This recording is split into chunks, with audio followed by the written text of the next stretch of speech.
like this bluegill, where they are, they're going to be there during tournament day. It gets it to react to, which is it's like a binary switch.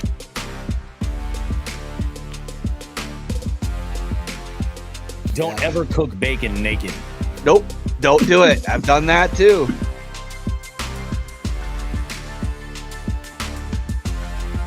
Right off the bat, I'm late as usual. On top of it, I now have a co-host. I finally convinced my buddy here to come on and be a co-host, so I don't have to always go find a guest. I will have someone who, if you guys could be a fly on the wall for any of the 50,000 conversations that we have on a daily basis, it definitely ends up being random, to say the least. Oh, yeah. So I figured, why not just bring everybody live together and we can hang out. And I will say there's going to be a weird format this year, and I want to explain how 2025 is going to work, and then we will get into just honestly talking until our guest shows up. The thing that's kind of funky is, if anybody has followed Janelle's channel, they know that her whole point of her channel is traveling. Well, with traveling comes lack of cell phone service, and power and location may not be conducive for, if she's sleeping in some Walmart parking lot and by a dumpster, she may not want to jump on and be live because she's trying to hide. So, like I am tonight, literally exactly, tonight. literally sitting in a parking lot so she can record from the bus. So you guys saw my Cayuga trip. This is the bus that we recorded Bobby's podcast in. And you will see a lot more of in a future ice fishing video that we were just talking about. But moral of the story is, she's going to be here. We're trying to do it twice a month is the goal. But I also have a co-host as a backup in case Janelle can't be available. So for the most part, you're going to see me or my buddy Chris or all three of us, depending on how things work out. But this is a trial run, so be really, really kind to her and get her to want to stay, because I really want to kind of keep her going with she started her own podcast and kind of failed at it, so I'm forcing her to do mine, because then maybe she will start getting back into it. Dick thing to say. Wow. You didn't fail at it, you just haven't had time to do it.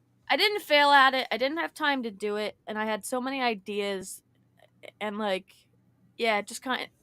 I also went through a divorce and all this life shit, so calm down, bro. Wow, she threw the divorce out into the internet this quickly. That's impressive. Big change. It's a big life change. So it was. I was proud of what I did. It's definitely not dead forever. It's just I want to find my own lane, and I want to make sure that it's what makes me happy. So I felt like I was kind of doing some things that were already being done. I didn't want to copy anybody, but I mean, everybody does. Yeah, not that kind of trial. Yeah, no, not that kind of trial. But okay.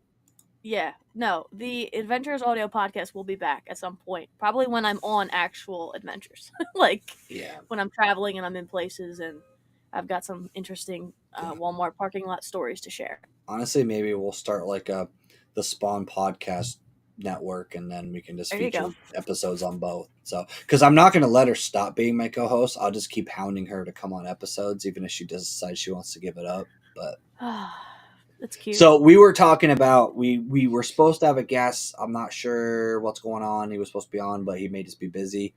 JIgs was supposed to come on, but I will talk about one thing that we are going to be doing soon is an ice fishing send. There is going to be, let's say, I'm going to say at least 4 or 5 days worth of content that we're going to end up recording, minimum. So the good thing about that is going to be lots of content. The bad thing about it is she's going to have to deal with me, and I'm actually going to be sleeping in my truck, guys. So I'm it's going to be excited interesting. to see the truck. I mean, if I had a tap on the window, I'll know that you were too freaking cold and you have to come crash in here, but that's fine. So I'll have to show you some of the redneck engineering I did with this thing. So I'm excited. I bought it, and the duct on that thing is this long. It's useless. Yeah, it's absolutely useless. So I went and bought a dryer chute, like a dryer heating vent, because I'm like, Yeah. it's heat resistant. It's the same material. It's an inch diameter bigger than the duct that comes with the heater. So Okay. I redneck engineered an adapter.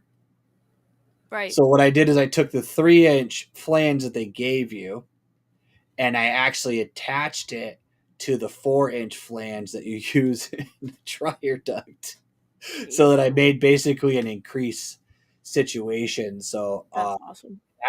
it actually worked really good. I ran it in the shed for a day when I sent you that photo, and Right. it really changed the temperature of my like really not. You can't even call it poorly insulated. 3 of the walls are literally tarps that are stapled to studs. Like it's Yeah. not at all. And Right. on top of it, it was 16 degrees. Yeah. So What is it right now? it's pretty cool. Don't mind my Is it don't snowing mind down my there? sniffling, everybody. There will be sniffling because I don't have the wood stove on. Where are we at? What's the weather right now? 30 degrees. Oh yeah, Low it's of 19.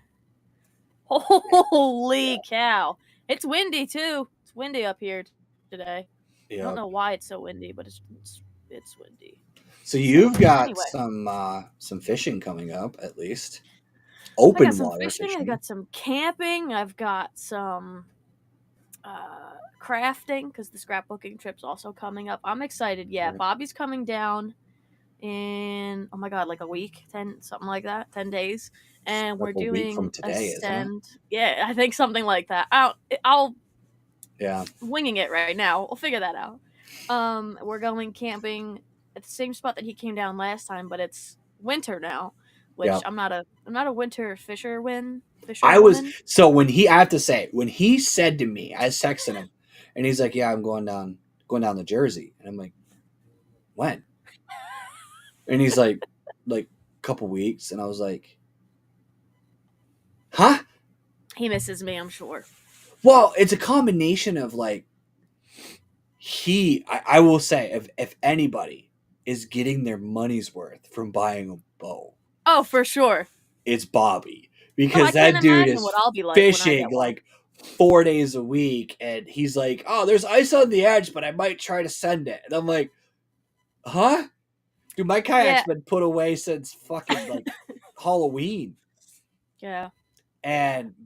So you guys are gonna go open water. It's the same. Is it now? Does snakehead bite in the wintertime? Or is that I like a don't dorm? Do they go know. dormant? I don't fish in the wintertime. I've only ever gone I ice wonder if they fishing do. 2 or 3 times at this little pond up in our mountain house in Pennsylvania, and I literally mean like dropping worms down a split shot on a hook and just Yeah. like hoping. Yeah. Like I've never open water fished any later than September, like the end of September. Like I don't I fish broke my in the record. I winter. got into November. I touched November this There year, you go. There you but go.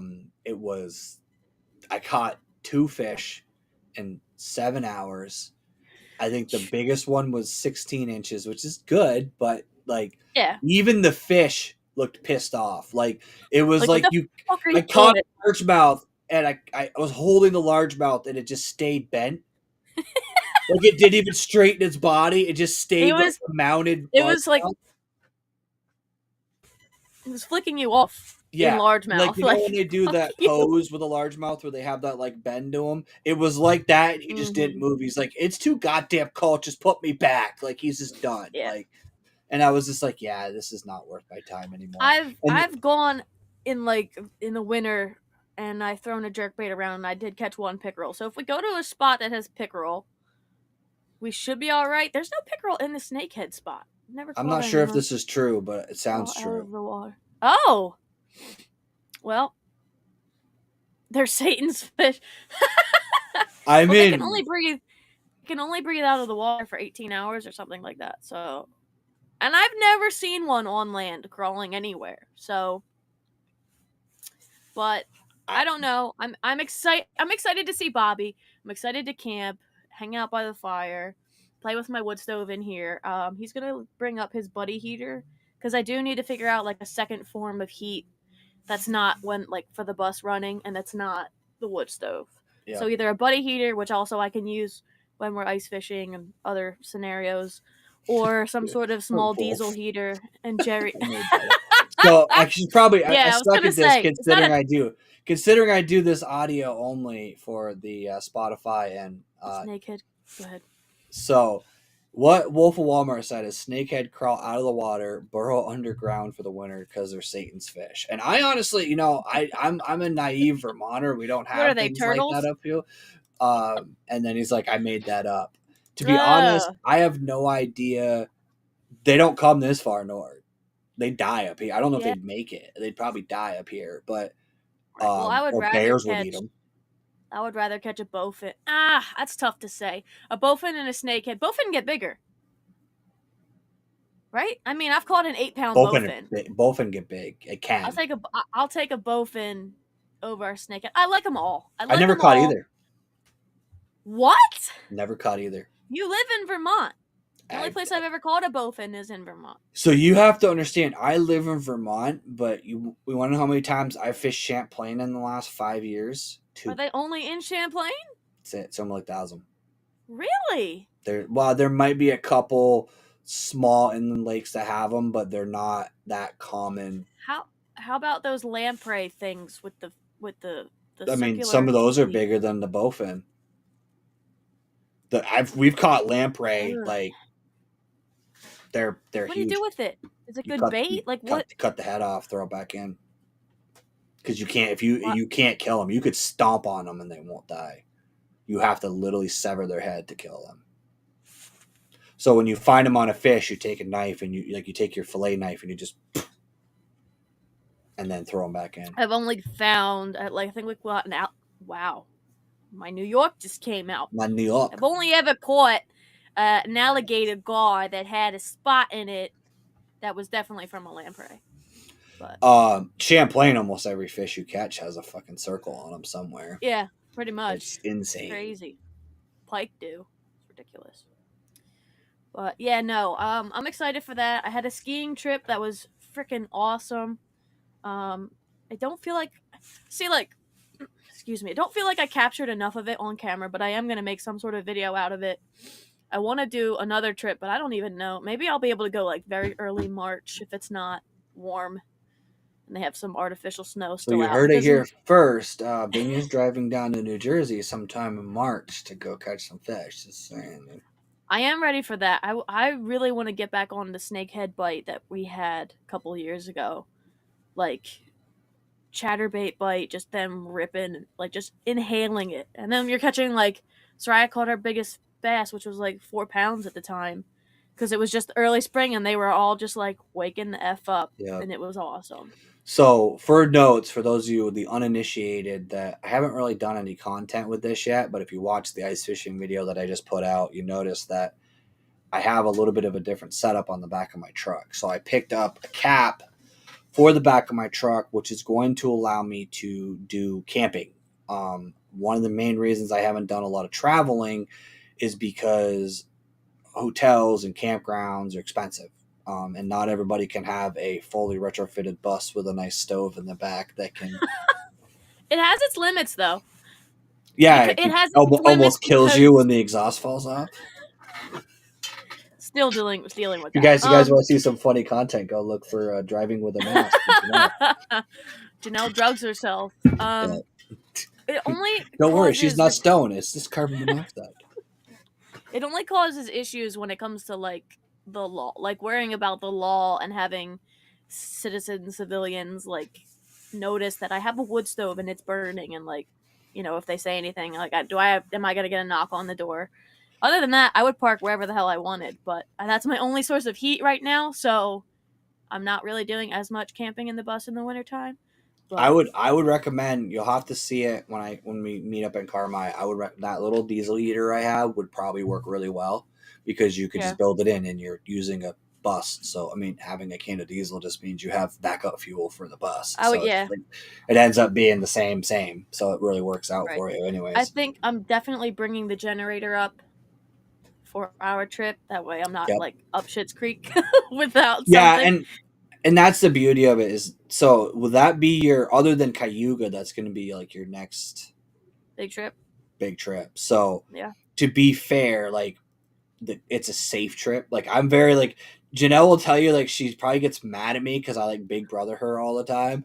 So I'd be like, yeah, come to Vermont because worst case scenario, you just gotta call me and tell me where you are and I will come get you if something happens. And then like we literally made a plan for this trip and we're like, okay, for the first 2 days we'll fish and then just park in my driveway and you can recharge all your batteries. And then like Yep. it's just it's I would rather have you be able to work the bugs out before you go to like Maine and then like are hanging out with the mooses until I can I get up there 14 I need to hours. hit the lottery.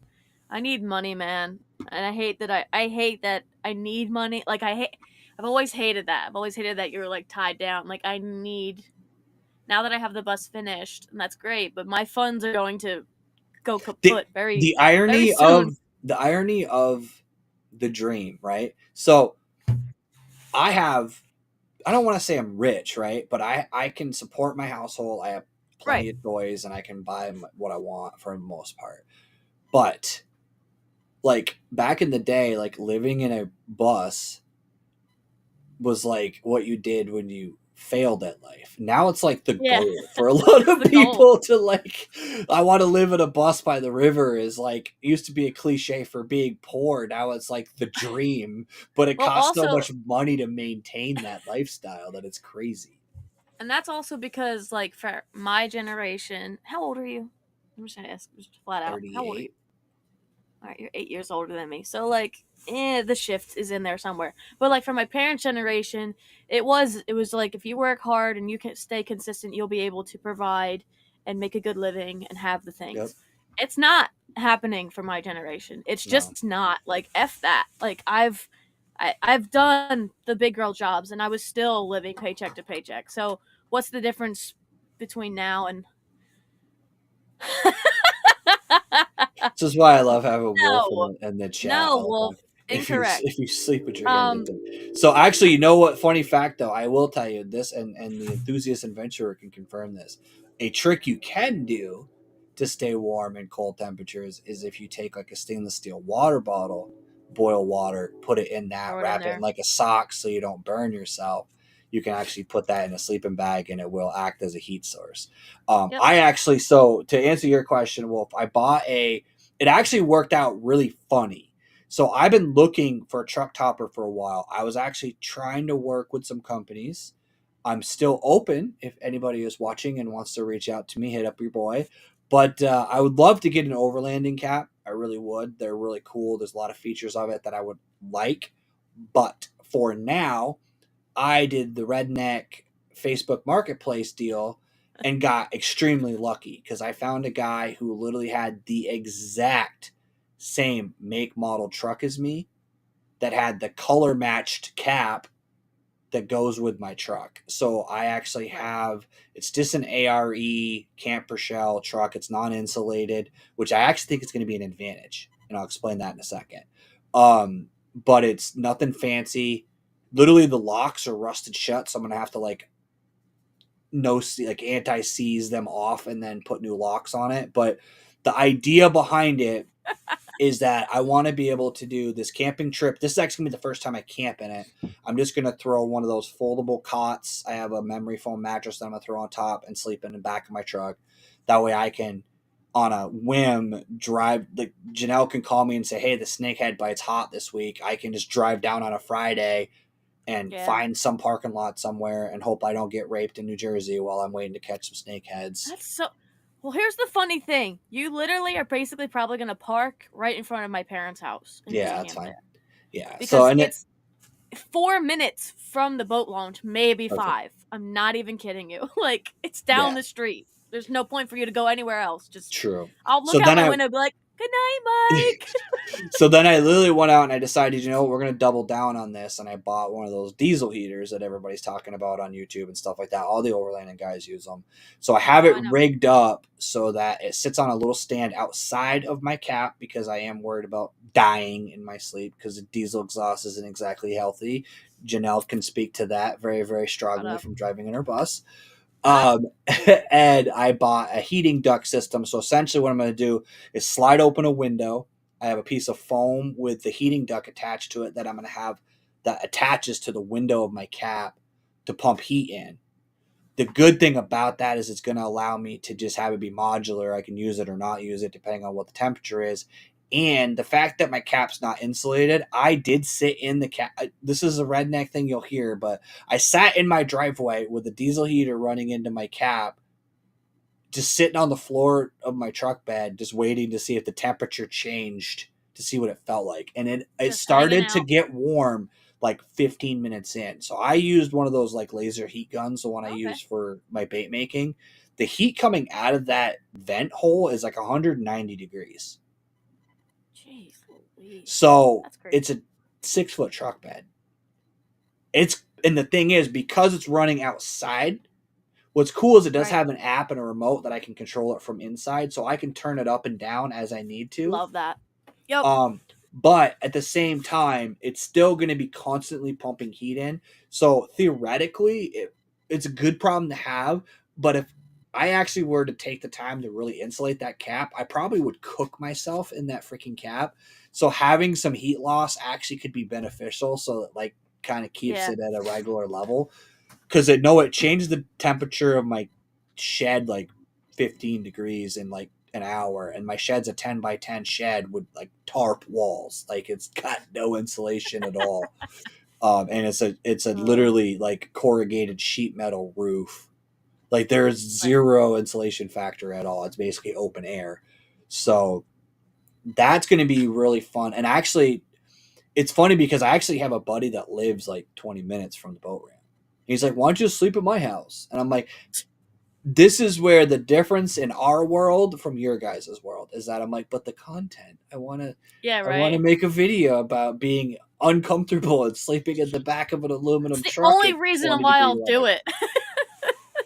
Like last time I did this, I recorded it all. I got to get that video up soon-ish.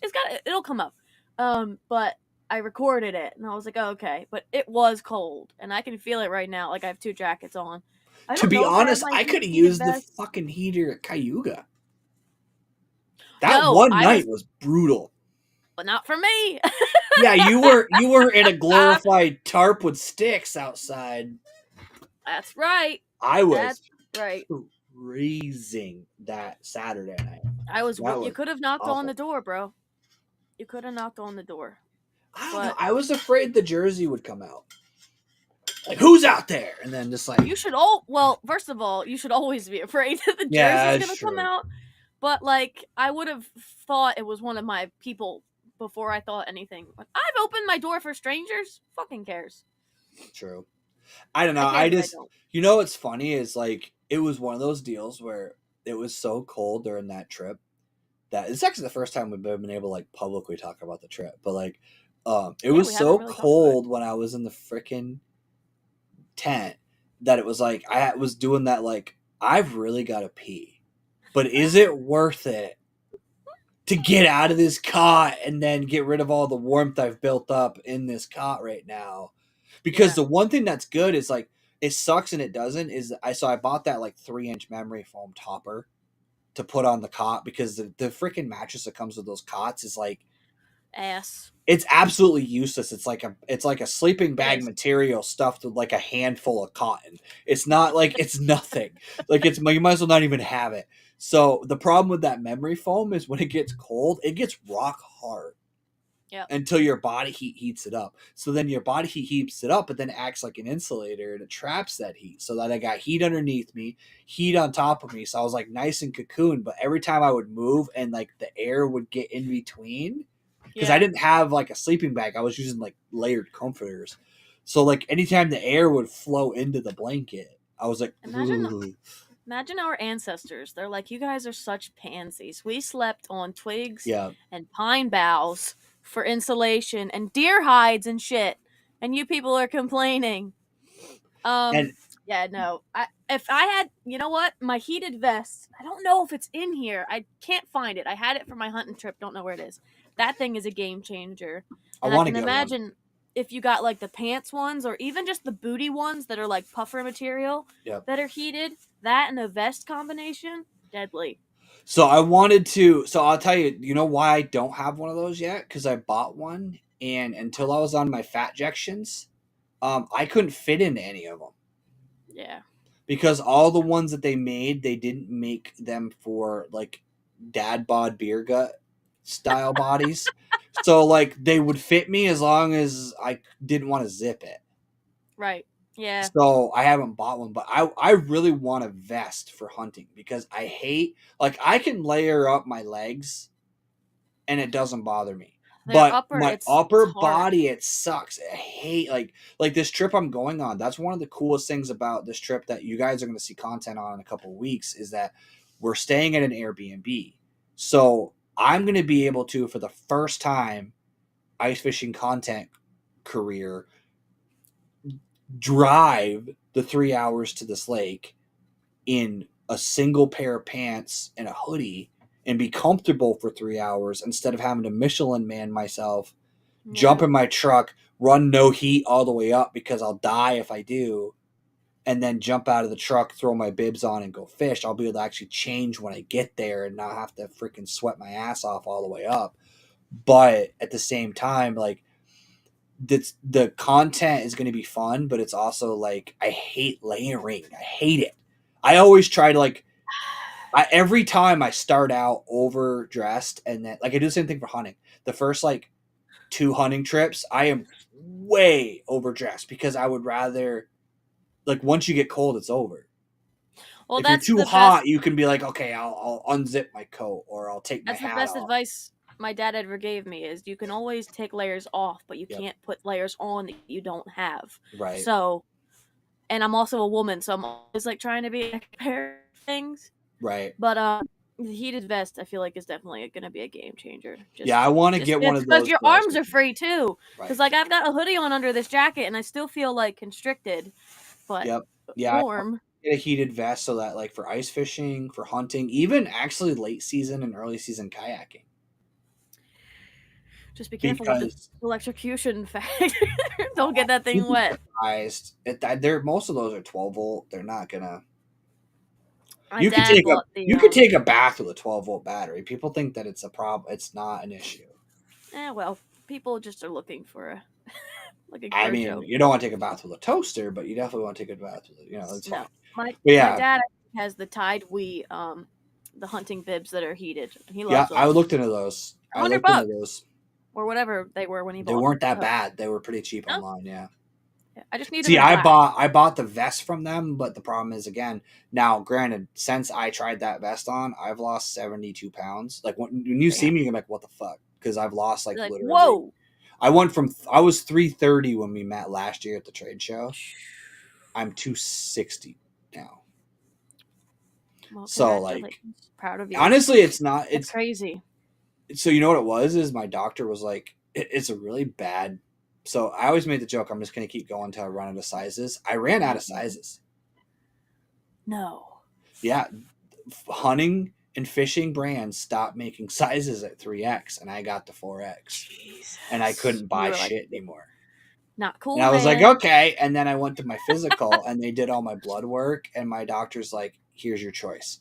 You can go on the shot that's going to help you lose weight, or the next physical, you're going to be talking about how you manage your diabetes. Because I wasn't even pre-diabetic. I was like, the line is here. And I was like, right there. Yeah. Like, I was on the line. So it was like, I was basically diabetic. It was like a matter of not if, it's a matter of the next time you test, you're going to be there. Yeah. So I ended up, and it wasn't like that hard of an adjustment with the shot. I'm absolutely positive I'm gonna be part of some class action lawsuit later that if you took Wegovy, you have rights. And then, like, it's inevitable. It'll happen. I can't wait to catch my rare form of cancer from my weight loss, my healthy journey to lose weight. But that being said, I'm also hoping that it will allow me to carry more. Because this is how stupid I am. This is like, oh, I lost 70 pounds. That means I can carry that much more gear. More gear in your kayak kayak. You're such a dick. That's a Mike freaking thought if I've ever heard one. I'm like, oh, I can get a bigger lithium battery now because I have 70 more pounds to work with. Now, that being said, I am hoping that this trade show that I go to on the 31st, is going to have, because literally the same trade show that we met at last year. I'm going again this year with FX, and I'm hoping that one booth that was near Chris's booth that had they had a native Titan X there last year for sale, and I'm kind of hoping that I may be coming home with a kayak from the trade show, guys. So be prepared for an interesting video. It's budgeted. It's already sitting in the account. I'm at the point where I'm still... the very same trade show, Pete, that you're going to be going to. So this guy right here, if you guys are going to be in the Massachusetts area, the New England Fishing Expo, Stoneman and Sons has a booth there. Very, very cool bait painter. He makes a lot of really cool designs. I've actually caught fish on his designs. Just didn't mention it because I also work with eBay and there's some conflict of interest there. But this is also the guy who was running the Slay Nation trail last year, the tournament trail that I was fishing in. I'm actually running it this year. Oh, surprise, I'm the director of Slay Nation for Mod Small Vessel Series now, too. Hey-o. A lot has changed since the last time you guys see me. My but, boy. yeah, I'm going to be doing the trade show circuit. Come to Sacramento. Yeah, dude, the problem with that, so when you come to Sacramento, you could win a free Titan X. Yeah, the problem is the flight's going to cost me more than the goddamn kayak would to get all the way to California. I will tell you, dude, if I ever get a situation where I can get a sponsor or someone who will promote or do the channel in a way that I could sponsor a trip, I would probably fly to California and then make you get me a boat from Kayak City that I could borrow or something and then go fishing, because I know you got the hookup down there. So, well, I'm at the point now where I'm very mad that Nick came out with this Slayer Propel LTE light, whatever you want to fucking call it. So I wouldn't be, though. So here's the thing. Okay. Tell me why. Let's hear this story. No, from seriously. The old... So think about this. Once you get yourself established, right? You've done literally nothing to your old town. Okay? I've scratched it. That's it. That you could probably sell yours and almost trade even. I'm aware, but because that Old Town PDL kayak, and that's something I want to be clear with people. The reason I'm getting a Titan X is because I want more. I want to add more shit and more accessories, and I want a bigger platform. It's not anything to do with the Old Town being bad. It's not the Old Town.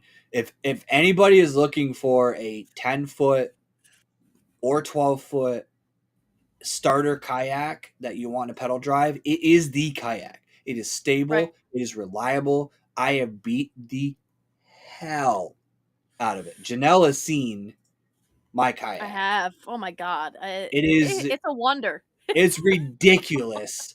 The crap I have on this thing. I have it rigged out where I go buy guys in, no joke, $150,000 Phoenix bass boats that stop and go, what the fuck? Because I have every possible. It's the problem is I've literally hit capacity on this kayak, and I wanted a little bit more space and a few other cool features that other kayaks offer, but the Old Towns are just reliable. I mean, I was out in that freaking storm in Cayuga. You guys came back in the boat, pedaling my. I don't know how you did it. I would have been like, "Let me on your boat." Yeah, that was. It was ridiculous. I'm just looking at.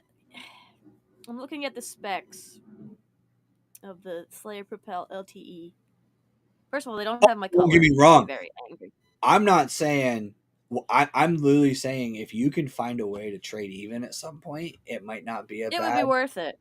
Because the thing that you got to understand, I actually really want you to put you know what? We need to record. I'm not giving you a choice. You need to record a video walkthrough of your bus because you haven't really done it yet. That's true. And then we'll release it. I'll record it. You release it on your channel. That's fine. I was just going to say, I need someone to film it. We'll record it when we're up there. Yeah, if only you had a content creator that's going to be meeting you that could hang out with you to film. Damn, I'm not bringing my kayak. If you guys could see how this goddamn kayak is rigged on the back of this bus. It's bad. It works, but. if you guys want to understand, her trips have to take into account how high the bridges are, because she can't just GPS her way anywhere, I because need she has 13 to foot figure clearance. out what the clearance height is, I need because 13 her feet. kayak's vertical on the back of the bus. Because I don't have a choice. How 'Cause else am I she's got supposed nowhere to to put mount it. that Yeah. thing? Yep. And even if I put it on top, I would be the same height. So what's the difference? Yeah. I just really like the fact that that it's just open on the Slayer. Like It's Old Town, like the way that I'm planning on mounting my kayak crate on my Old Town is not putting it in that back tank wall, is actually putting it on top, because I'm all the way up in my feet. If you want, hell yeah. so I'm giving away a lot here in this episode I already. know. So, Like, are we talking about it? Let's talk about it. yeah, we are gonna talk about it. So Let's do it.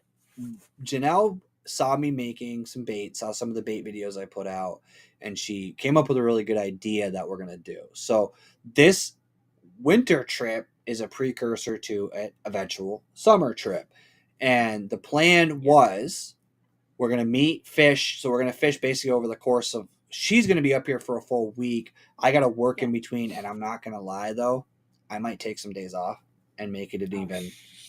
I'm a I bad might influence. I It's might fine. I might throw some PTO at it and then just be like only work a couple of days or something, and then that way we can do longer trips.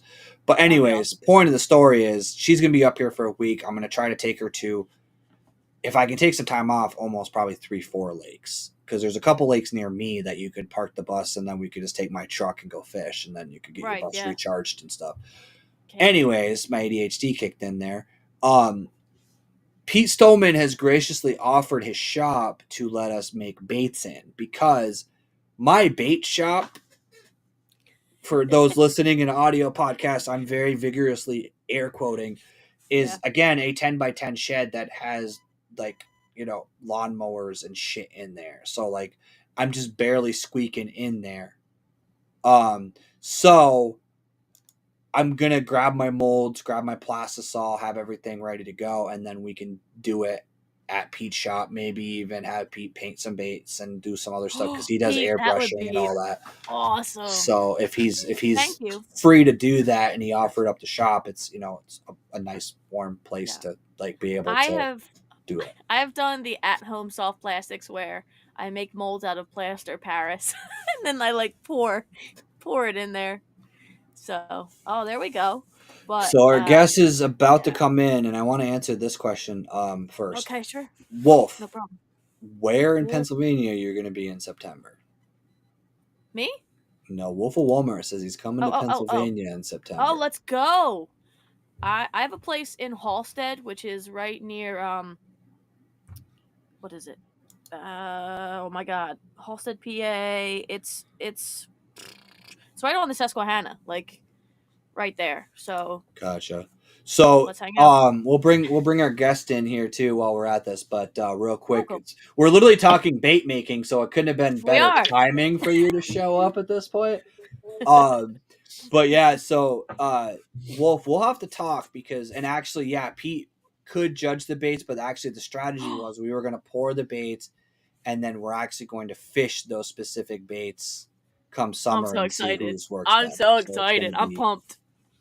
But for those of you who aren't familiar, my boy Bobby, our mutual friend Bobby, had this guy on and has been talking about his products for a while. He has a little line called JIgs, and probably the coolest logo that any bait company has. I think he's almost as famous for his logo as he is for the products that he produces at this point.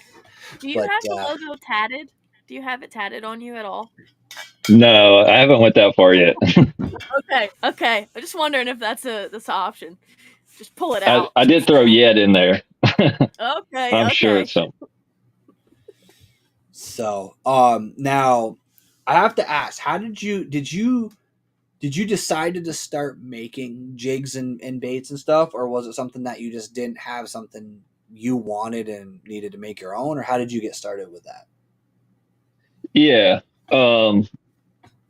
A few years back, I was tournament kayak angling when I was off the boat. When I was home, I would try to hit events, and then I would do mainly the monthlies because it just worked out with my schedule. Yep. And I was noticing some callers were working in waters, and I wanted a jig in that collar. I tried a couple different times to really get what I wanted, and I wasn't able to. So I bought a cheap vise from Amazon for like $19.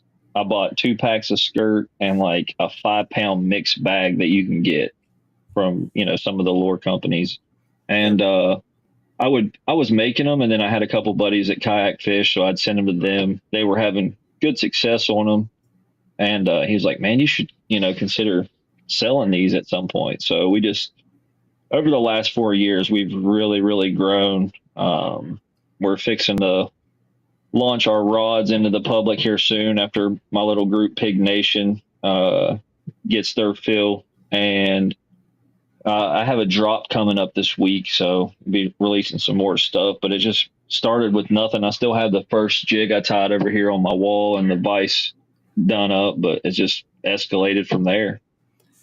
It's I think that's one of the funnest things about bass fishing is like you get into it. There's so many different tiers of it. There's people that just do it on the weekends, but then there's people like me that literally I'm planning on going ice fishing this weekend, and everybody's like, "Oh, I want to catch a pickerel or I want to catch a trout," and I'm like, "I want to go find a school of smallmouth."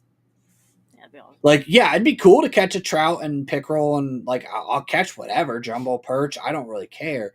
But like my main goal, because my buddy that's going with us just bought like the ice fishing Garmin kit with the bag and everything, and I'm like, dude, we need to set that thing up and start scoping for smallies. Like, and the thing with it is you get obsessed with it, but then almost everybody at some point travels down into the like tinkering phase. And you just kind of turned the tinkering phase into a business. So Yeah, over the last couple years, I take my nephews and a lot of the younger kids fishing that know I make the baits and stuff, and they get bored really easy. So we didn't never set out to be like a ultralight BFS type business, but it just works, man. I had the best year of fishing this last year, throwing BFS ultralight stuff. I still throw the traditional stuff, of course, but it's just fun. I like going and catching numbers. The big ones always come along with it. So we'll go out and catch 30 and call it a day. It's a good day. Pretty good day. Yeah, it's fun. The BFS thing too is like it's becoming more and more popular, and honestly, with the forward-facing sonar stuff, it's going to blow up even more because a lot of that style of fishing like BFS lends to that technique a lot. So you're going to end up getting a lot of guys. Like I've actually debated on. I hate drop shotting. Hate it. Absolutely. It's like my least favorite technique to do. Like it really is. Drop shotting vertically. The whole setup. Or just the whole technique. I don't want it. I don't want anything to do with it. I love Same. drop shot. But I heard you. All right, it's fine. It's fine. Again, I'm giving away a ton of juice, but it's the first episode of 2025. I am buying a new kayak. It's already in the budget. I'm also gonna probably pick up that Eagle i9 that's got the like mini forward-facing sonar setup built into it. It doesn't require the black box and all of that. It's an expensive unit, and it's kind of more suited for a kayak because I don't have to do all the extra wiring. And I'm going to be ordering some stuff from this man because I want to have some finessey jigs, some BFS style stuff that I can use on that technique. But also, I'm thinking instead of doing the traditional like spinning rod setup, I might just get a BFS setup that I use for drop shotting and doing that finesse stuff because I don't know if I'm touched or what, but I can't get fluorocarbon to stay on a fucking spinning rod. I've bought Tatsu, I have bought Trilene, I have bought Reaction Tack. I have put 5 different brands on a spinning rod, and at some point throughout that day, I open up that bail and it goes off that reel. Really? And I've boiled it. I have watched 17 YouTube videos on the direction it's supposed to come off the damn spool. And for some reason, I can't get the damn line to stay on that freaking reel. So I either end up having to run like a 12-foot leader or Yeah. run it on. So I'm thinking I might go in a weird direction of just getting a BFS setup and then using that for drop shotting, because essentially that casting reel is going to be a lot more forgiving for me. It's just I've had more luck with smaller line with straight fluoro on a casting reel like that than I have with spinning rod. So I'm thinking I might go that route. Now, that being said, being sponsored by, well, not sponsored, but pro staff for FX doesn't have a BFS setup. So I'm going to have to go outside of my Outsource it. bubble to do that. But, and I know a guy named Bobby Roast Beef who will constantly talk about BFS on every Oh my 5 God. minutes. So Talks it. So- He just talks it up. We have a BFS rod coming out soon. Do you want me to grab it real quick? absolutely. Hell What makes yeah. that's a good question. What makes a BFS rod a BFS specific rod? Like, what makes it different than like an ultralight? Like, what's the So this is when it first came out. I follow a lot of channels and stuff, a lot of the JDM market stuff as well. And when I first got into it, I got a certain reel, and basically to me that was just like what you would use as a medium spinning, but as a casting version. So I was like, this is kind of pointless. Like I would just use my medium spinning rod. And the more I got into it over the last couple years, it just allows for the control more so of That's what I rather want. than the spinning. I mean, I'm pretty accurate with a spinning rod, ultralight rod, whatever the medium, but that it just allows you to just pick like spots apart where you want around cover on the banks, Yep. The control also of the actual rod, when you're actually like working a jig or something, Right. you seem to have more of a feel when you can like palm the rod and Okay. Yep. actually feel the blank. I'll show you the rod. We Absolutely. did all like minimal stuff, so it doesn't have a bunch of crazy stuff on it, but it's performance and like super sensitive ultralight. We were just talking about how I was redneck engineering a heating system for my back of my truck, so don't worry about. Yeah. I'm all about it, man. I'm about functional, like I'm not really. Oh, it's my brother actually makes the rods for me, and he does a fantastic job. Trying not to get in all the Don't stuff break it. that's Oh in my here. God. Yeah, he's so far behind right now for just trying to get him out in the group. But so it's comes with wind grips. Nice. It's got our logo there you were talking about. It's all blacked out. It has a Fuji SK reel seat. Okay. So when you put your hand here, you're actually on the blanket itself. Yeah. There you go. So you're straight contact to it. Yeah, FX does that. It's nice. It makes a big difference being able to have your hand right on that. We got this and the all hand wrap microwave guides all the way up. That's cool. I really can't get too far over here without. I'm in my bait bunker where I make all the baits, but Right. I run you were talking about the spinning and stuff. I'm not a fan of fluoro on the spinning either. I run all braid to fluoro leader. It seems Yeah, like even on me my too. BFS stuff. Yeah, this is like a 8-pound braid, and then my other one I run 6 if I'm running something a little lighter. Right. Yep. Yep. I agree.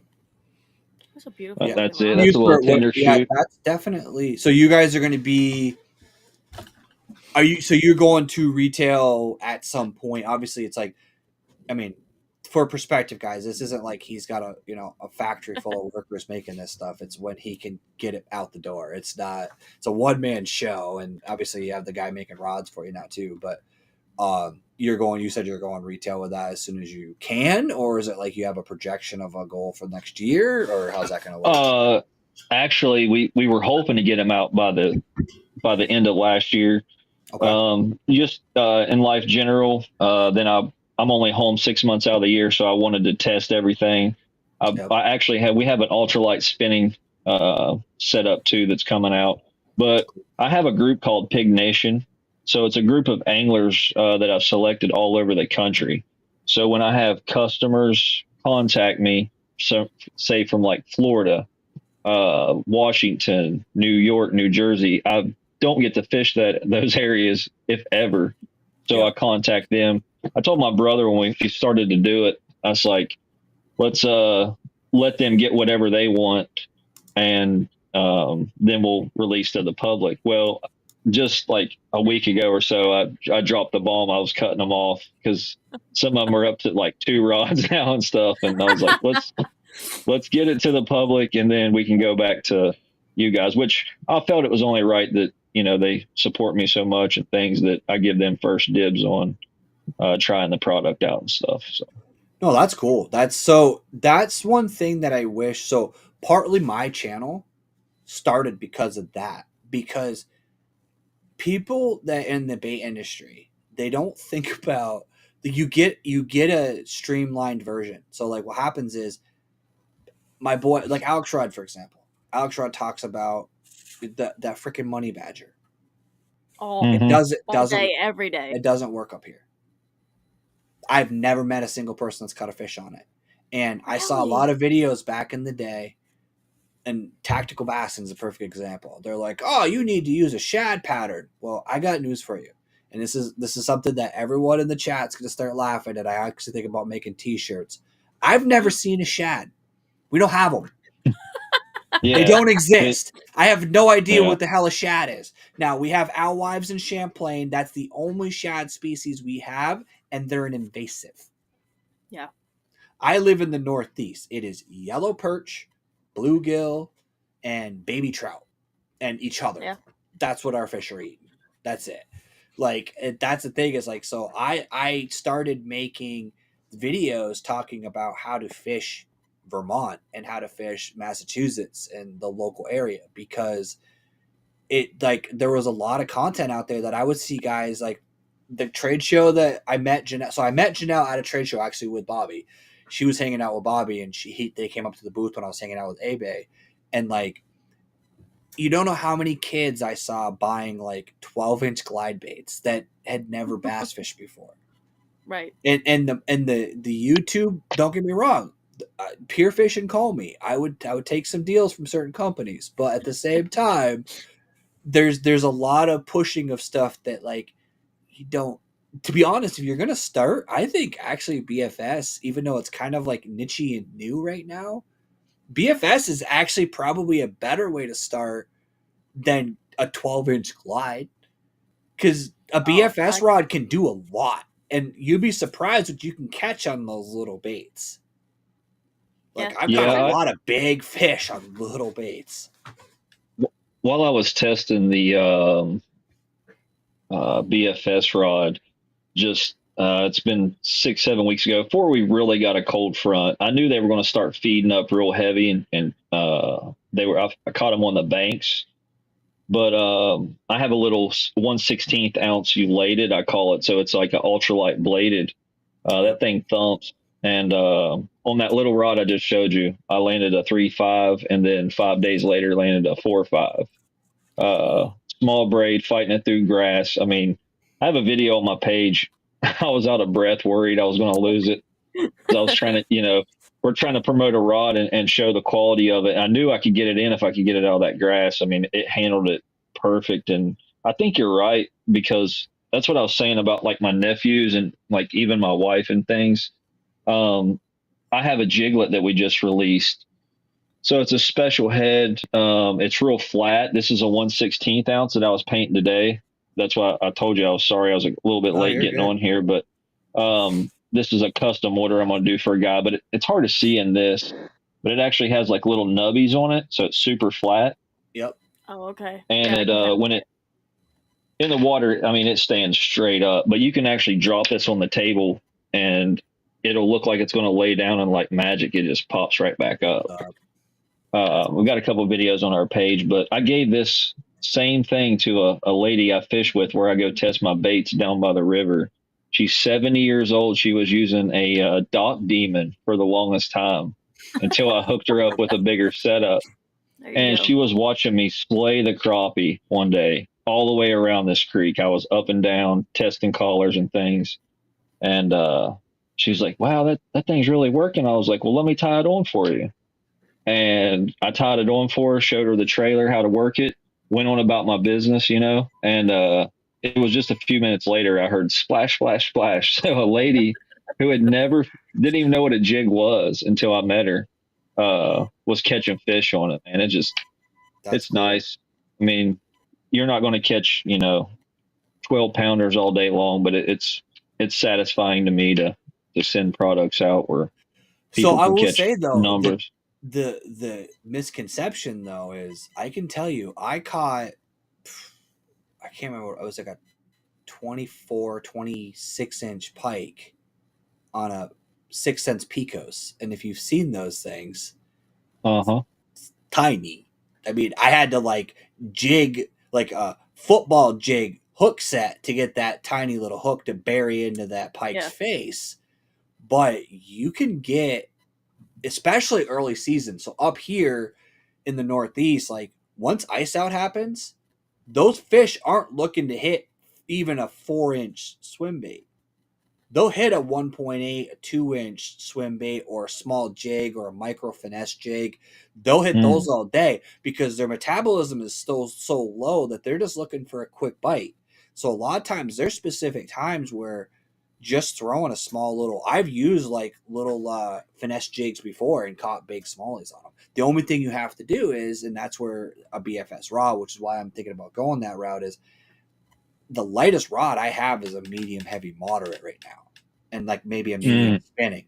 And that's the one thing I will say about BFS is you're gonna bend that out with a medium heavy rod. Like it doesn't have the ability.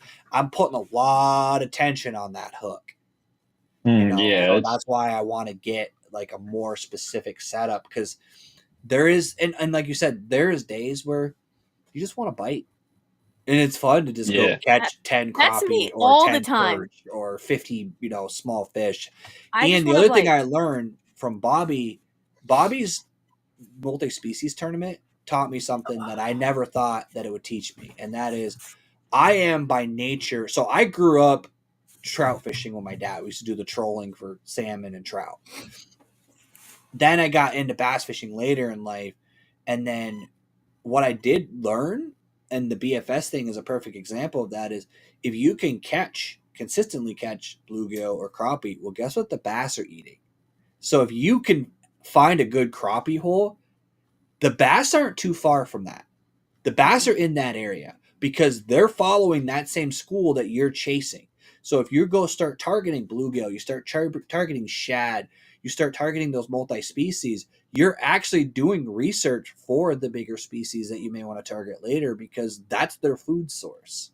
So by knowing how to fish for the smaller species or the panfish species, you're actually learning structure and territory that's going to help you catch bass too. Because how many times you accidentally catch a crappie when you're bass fishing? Well, it's because that's what they're eating. They're there because there's food there.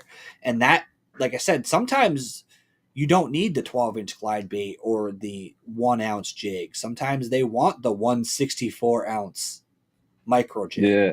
Yep. It's Yeah, just it's how it is. tiny. Especially smallmouth. Smallmouth love all that stuff. They do.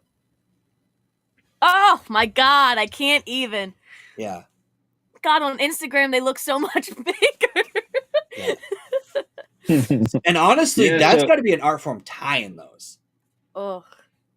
Yeah, I don't do it on live. I used to tie some stuff up, but it's just something I've honed in. It took a lot of, pricks of my finger and adjusting of the hands and things. This one is super tiny. It's a Wonder Bread. A guy from New Jersey wanted it. That's a big color up north, especially for the ice stuff. But we do some 164s. I got like a limited mule jig. Most of the stuff, honestly, that 132nd is. I mean, I put I got buddies that make plastics I collab with all the time, and I mainly use their stuff because I can hone in on anything and the colors I want. But mainly it's like a 2-inch swim for like my baits, but like these little ones I use Helgermites and small crawls. And I've got like a buggy series in this, and I had a video of 2024, like where I went back and was looking at all the stuff, the catches of the year.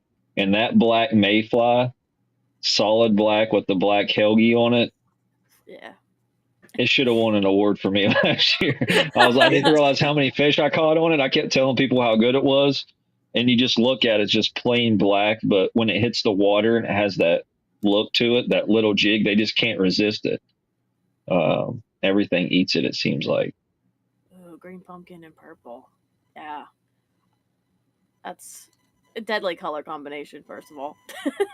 Yeah, Yeah. purple in a jig is nice. I love It's purple. magic. It's magic. Yeah, Well, we again, actually have a color called Purple Magic. No way. Yeah, I think I could grab it off the shelf. Actually, Please. it's right here. Actually, she's pulling out. She's putting an order in. You watch. His phone's gonna start dinging. I'm just on his Instagram. Yeah, On his she's gonna pull up his website. Start. Dude. Well, all of my money right now is going to be spent on ice fishing stuff since I'm going to be hitting up. Yeah, but that's the other thing. That's the other thing, though.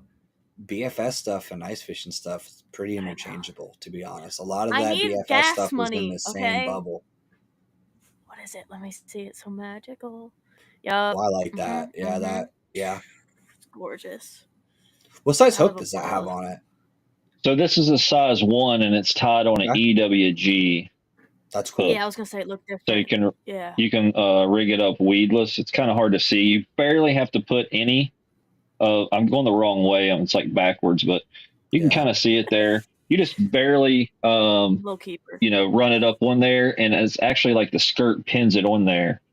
And this Ned and Jig, I love that has an EWG because, like, a lot of times the main reason I'm using a jig is because of the 4x4 ability of being able to drag it through stuff. With an EWG hook, you don't need a weed guard. You just have the EWG hook. So as long as you put your plastic on straight, you get the same effect without having the extra resistance of the weed guard, or there is the obvious loss of, especially with like the BFS stuff too. Like, weed guards are cool, but the hook is already so small that it does screw with your hookup ratio. Yeah. And I've always preferred my skirt. Like, isn't that called like a clown finesse? What's the style that cut? Oh, with like the mane on top with like the little. Yeah, I've always preferred that profile on a jig. And I just love that you've got that. It's just the lion's mane. Yeah. It's different. I started doing them on the finesse ball jigs, and I'm a huge fan of mule fishing. Like, really like that guy. Creek Outfitters, those guys, they kind of got me into like all the smaller ultralight stuff. And I had a couple of his stuff laying around one day, and I tied one up, and I was like, this might work. And I went and caught 30 in 2 hours. Granted, it was multi-species bass, crappie, bluegill. So I took my nephew, and I was like, if he can catch fish on this, he's never fished a jig, we're going to release it. And we just stuck with it. It worked so well, we stuck with it. Yeah, it's so. And you do make, like, I was looking at your stuff. You guys, you have, I mean, it's not just BFS. You've got some stuff that's in the standard size too. So you spend so much money on your website. Yeah. It's not even funny. Sorry. You're good. I appreciate the kind words. Thank you so much. This is like a little crawl trailer, like I would toss on, one of the new jiglets and stuff. Yeah. But gnarly. Beforehand, one of the reasons why we did that main was to allow it to stand up more. So it gave it more of still allowed motion, but it allowed it to stand up more. But we had that custom head sent in from Canada, had it made, and we dialed it in, and now we're still going to use that. It's a little shorter now, the collar itself. But it's. I'll show you. I got a couple of those jiglets, but these things are so tiny. They're like little morsels for anything that's swimming. Yeah. Yeah, Oh, definitely. I love it. Like the little, oh, look at it. Okay, I need it. It's not fair because I had been following you on Instagram for a while, and then you That's a did quarter. Bobby's podcast. That's crazy. Yeah. Yeah. Let's just say in the spring I will be filling a cart or two. Yeah. Yeah, hit Yeah. us up. If we can do anything, we'll be glad to do it for you. Yeah, no, I've had my eye on your products for a while. So when Mike told me you were gonna be on here, I was like, I can't even. I'm fangirling over here. To be fangirling. honest, you helped me because I've been asking her for probably, I don't know, 3 months, 4 months to be my co-host. And I finally convinced her because I said I was bringing you on and I needed a co-host. And she said, "Well, maybe I'll try it because he's coming on." Because she's Well, like, now "I I follow want- him on Instagram and I've been following his stuff." And that's actually one of the Now things, I- you know, this whole podcast world, like all three Mhm. of us were essentially brought together because of Bobby. Bobby has done a lot of weird like connections like that.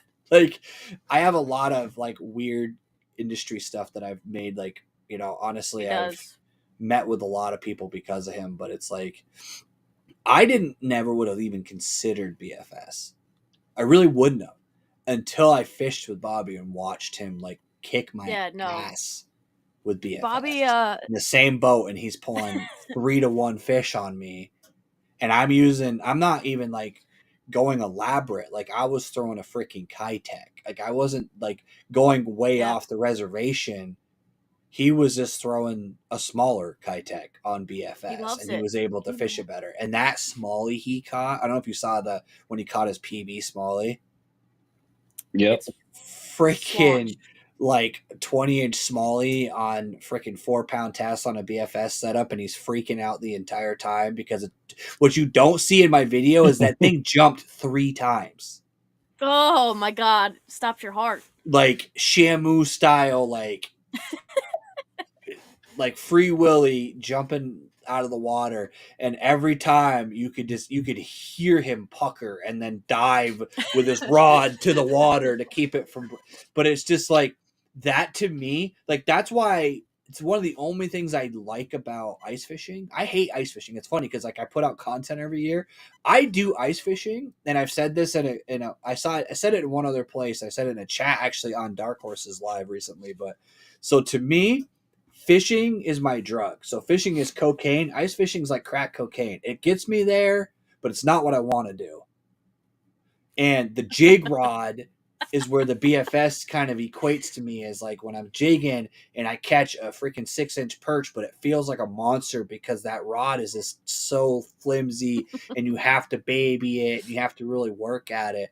The thought of catching like a smallmouth with an actual BFS setup, that's because smallmouth fight hard. Like, could you imagine now if you happen to get into a freaking snakehead with BFS rod? Oh my God! Oh my God! That would probably be terrifying, but it might be pretty fun. We could do that when you come down this spring. If you want to test your BFS rod's strength against the snakehead, we can make a video for you. Just saying. I would like. Yeah. Well, hey, I need a. It'd be interesting to see. I would expect any BFS rod to surrender to that fight, but we could see, I guess, because those fish supposedly are aggressive. I've never caught one, but I'm going to find out. They are. Love it. Yeah. No. We put the. I'm sorry. Go ahead. No, I'm gonna do it now that you said it. I'm gonna buy. I've challenged her now. I'm gonna try to get the casting rod, the spinning rod. I'm gonna throw it and see if I can get one. That'd be awesome.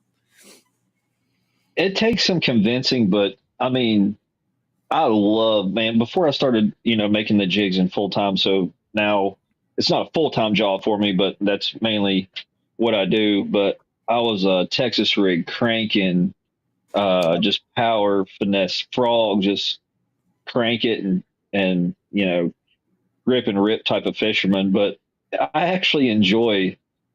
It's actually like the day I caught the 4.5, like I had missed 3 times on that same bank with a micro jig, broke off on a leader that the same year, devastated the whole time. I continued to fish that night. I'm like, that was it. Like you can always tell when you've got a good one on, when, especially if you're ultralight or BFS fishing, when the rod tip touches your handle, you're like, oh yeah, That's it.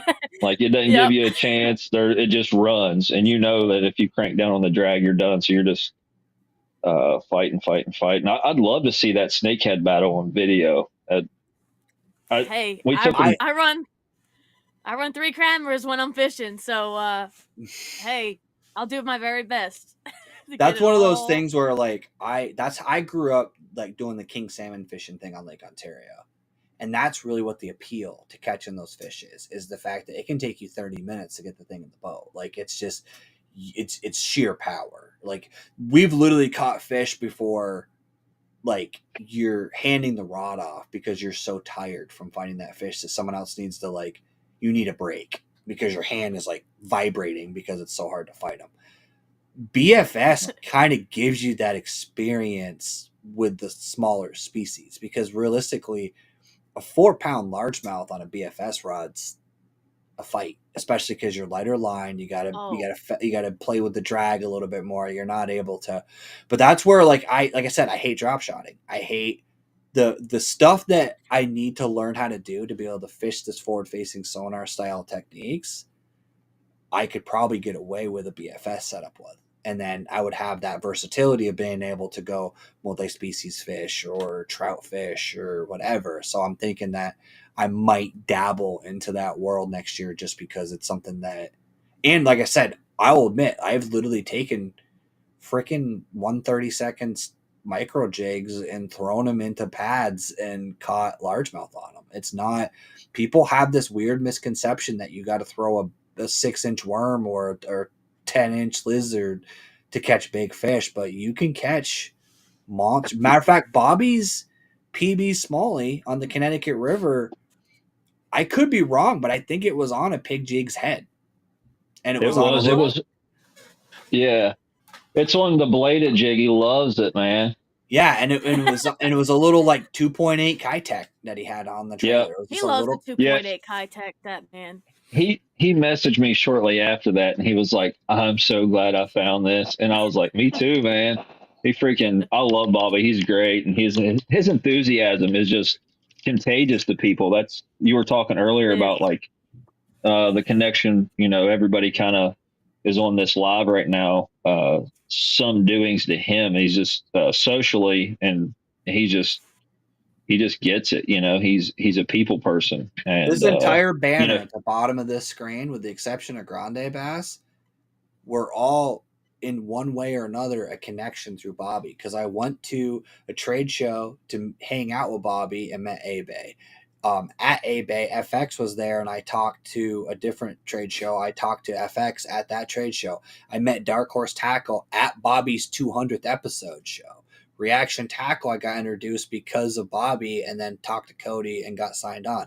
Fish or Die, again, another bait company that I've collabed with him. Yeah, and and again, it's the same thing. And when I was at Cayuga with Janelle, who I met through Bobby, he had sent me some extra baits, and actually almost all of the fish I caught were on the bonus baits that I got from Fish or Die when I ordered some Ajax. He threw me some extra baits. Yeah, see, Yes, that I need that lure.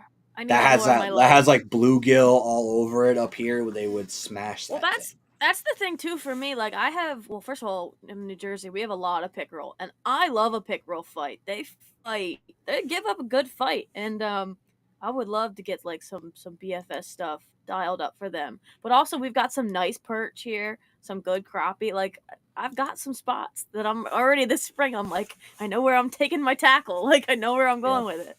So. And with that Old Town, you can kind of get right up in there too. You'll be able to sneak up into those spots. So I ride at Old Town too. I love it. It's awesome. It's an awesome boat. Yeah.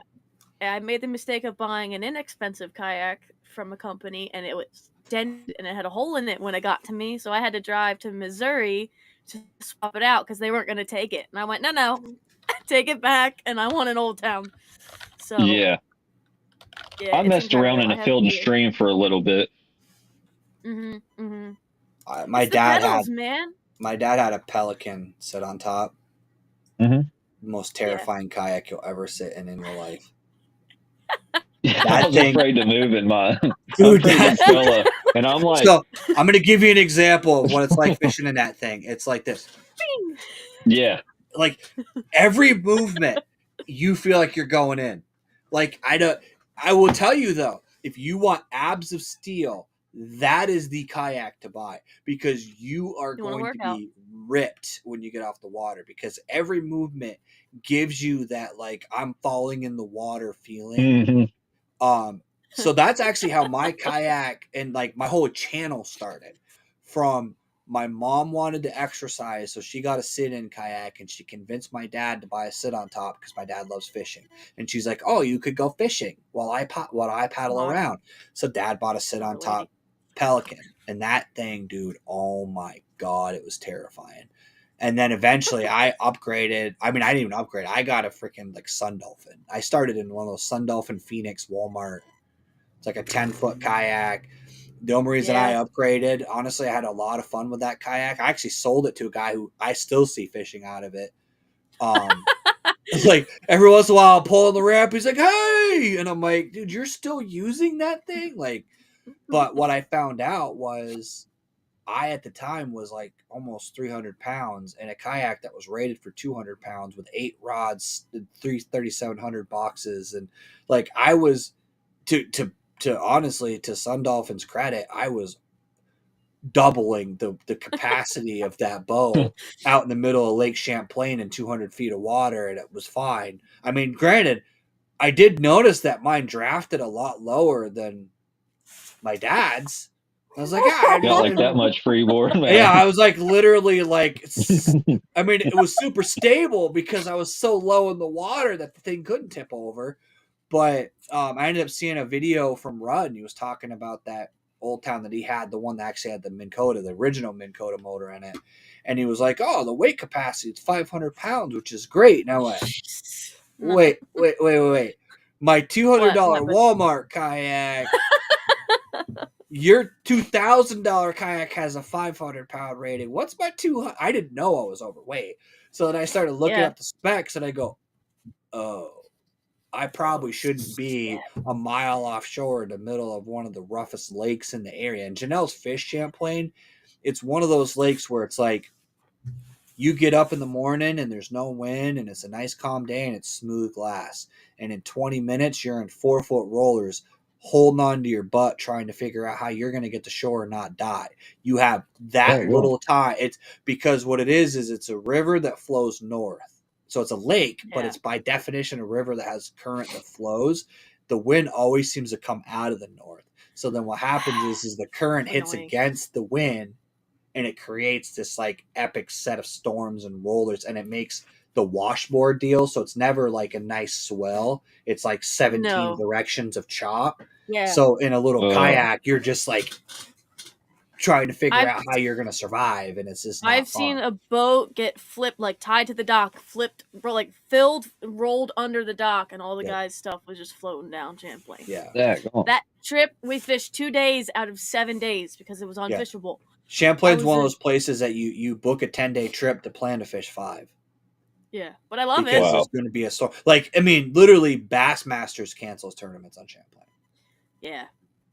I mean, and think about how much money they have invested in those events, and they're just like, yeah, it's not safe for guys who do this for a living in 20-foot fiberglass boats. So, like, it's bad. So, like, that's where I was like, okay, I need to upgrade. And I will never take away from the Old Town. I just want more space. I want more space so I can buy more bait, so I can get some jig. Yeah, that's all he wants. For all the pig jig stuff he's gonna buy, I'm gonna buy pig jigs, and then I need 2 more BFS rods, and I need more places to put rods, and that's what it comes. I'm excited. I'm excited for the spinning rod you're talking about for trout. You know what I'm excited about? As dumb as this sounds, I'm excited about that freaking hat you've been posting on Instagram. I might even order that. I'm almost as excited about the hat that you're trying to sell as I am about the baits that you're trying to hawk. It's kind of funny. My God. Your logo You should make a beanie that has pig ears. Like, you should make a beanie that's like knitted that has the little. I would buy that in a heartbeat. My favorite color scheme is like that black and lime green, and then you start like throwing your pig logo on that. I'm like, yeah, I want in. Like, need it. The funny part is I actually was sponsored in my Beer Gut Softball League by Whistle Pig. Yeah. And they have a very similar, like, their pig kind of has that same look to it. Yours is a little bit more, zombie-ish. Yeah, it's a bass with a pig with a bass print on it. So it's Yeah. just Yeah. some people's like, "Do you work at Piggly Wiggly?" I'm like, "Nah." I'll Nope, take they it could call. though. Yeah. Like Yeah. I take it they don't fish. Yeah. But here's you were speaking of the hats. Yeah, like exactly. I brought Like- back some of the OG colors this time. That's the camo, the Cryptek hat. The Cryptek one was the one I was looking at because I wear a lot of the Cryptek stuff. I was gonna say you have a lot of Cryptek camo. I don't actually own any Cryptek camo. You know why I The own a one lot I of wear- Cryptek stuff is because I got It them fits you? wholesale. Was doing the like Oh, cricket. damn it. Oh, that's a nice classical black. That's clean. I like that too. That is cool. Yeah. I keep going the opposite way. I'm sorry. I'm not real good with It's okay. lives and things. You will I don't do a lot. never point the right direction the first time. It never works. See, There that's we go. cool. I like Mhm. that. Give me Super some thick. ears, man. Give me some ears on it. You gotta get you gotta order when you order your baits. You should order one of those so we can wear it at Carmi when we go out on the ice fishing trip. So Alright, I'm always deal. up for like a good video. So if you go and you have a planned trip and you want to chase those snakehead and you know a caller, Okay. hit me up and I'll send you some stuff because I want to see that. Okay, that's. I want to see well, it. he's coming. He's definitely yeah, I'll coming come down film in the it. spring, so we will be in contact. Yeah, That you'll would be have- amazing. Yeah. Yeah, So- between me and Oh, her, I mean, so- I have about 5 of these laying around, Yeah. Nice. and they're 4K 120, so you'll be able to see the pigment in your Nice. paint because of the Heck, damn cameras that we use. I'll be but using his rod. Look at me. We're just using all of his stuff. I Just yeah, I you want know. to see the spinning rod? I mean, dude, I beat this thing up. I mean, I've Please. caught hundreds of fish on this thing already. Yeah. It's got 4-pound test on it. Oh my god. You guys ever use kayak cushion? Shout out kayak cushion. I even use them in my Hey. seat. Look at him. He's looking for it. There it is. I got 2 of them. I own my. You know what cushion this is from- works for? You know what you'd love this for?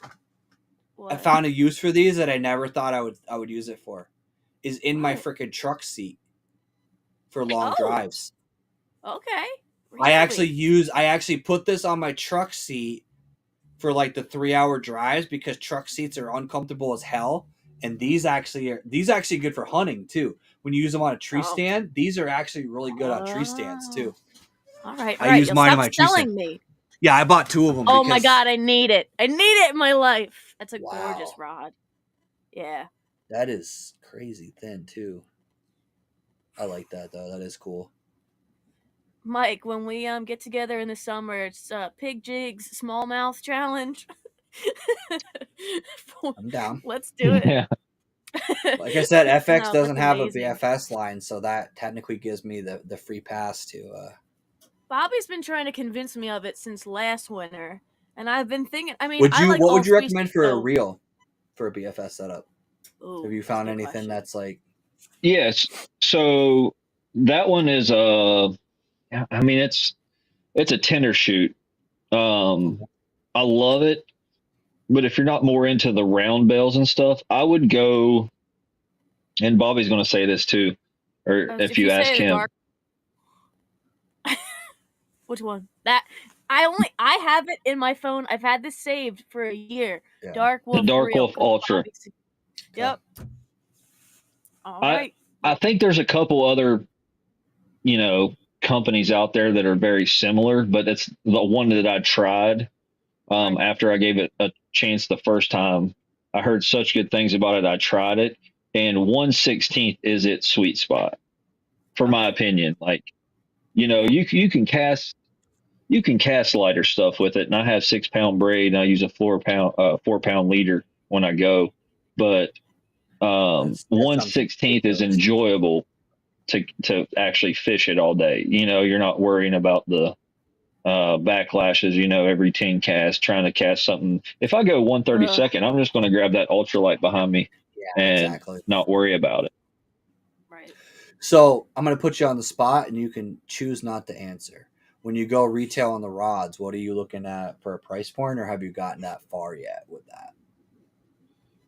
Yeah. You tell me to shut up too. I kind of put you on the spot with that question. So. No, you're all right, man.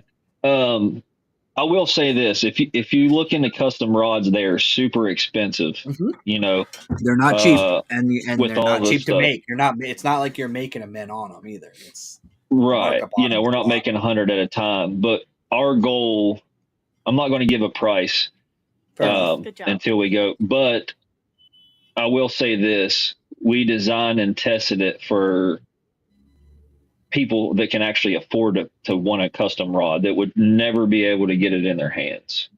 So you're talking a normal custom rod, and those guys do great work. I'm not saying that. I'm just saying that we've tried to find the components that fit the price, and he enjoys doing it, and I'm super glad he is doing it for me. But you're looking at half or a little over half of what you're normally going to pay. So it's reasonable to get it in your hand. Fair enough. We want people to be able to enjoy a great custom rod, American made rod, by a veteran, my brother, and not feel like when you take it out, like I've said, I beat those rods up. If you pay $300 for a rod, you barely even fish it. If you do, you're like setting it down and like, Yep. So, I mean, I'm not just throwing them around, but I feel more comfortable using it knowing I didn't, spend half a paycheck trying to get it. It's these guys that throw these 12-inch glide baits that cost $300 and they throw it 3 times a year because they're afraid of throwing it in certain situations. It's like, then why own it? But no, and I will say the custom. I put you on the spot of the price because I'm wondering, because like I know like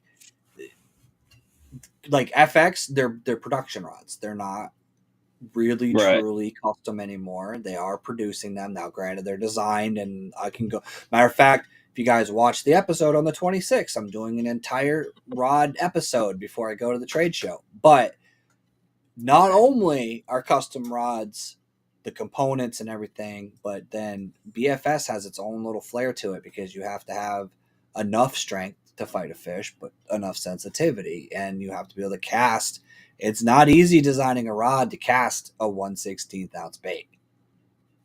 That's not an easy thing to do. That's not something that's simple to set up. That rod is under 3 grams. Yeah. Dude. So it's like that one's a little heavier, but when I had the Dark Wolf Ultra on it, I mean it's crazy. You just have to actually see it. I had it at a show I did, kind of demo and then let people see it, and people pick it up and they're like, this has a reel and everything on it, and it's light. It's enjoyable to fish all day too. And it's amazing what a light rod will do for you, though. It's whippy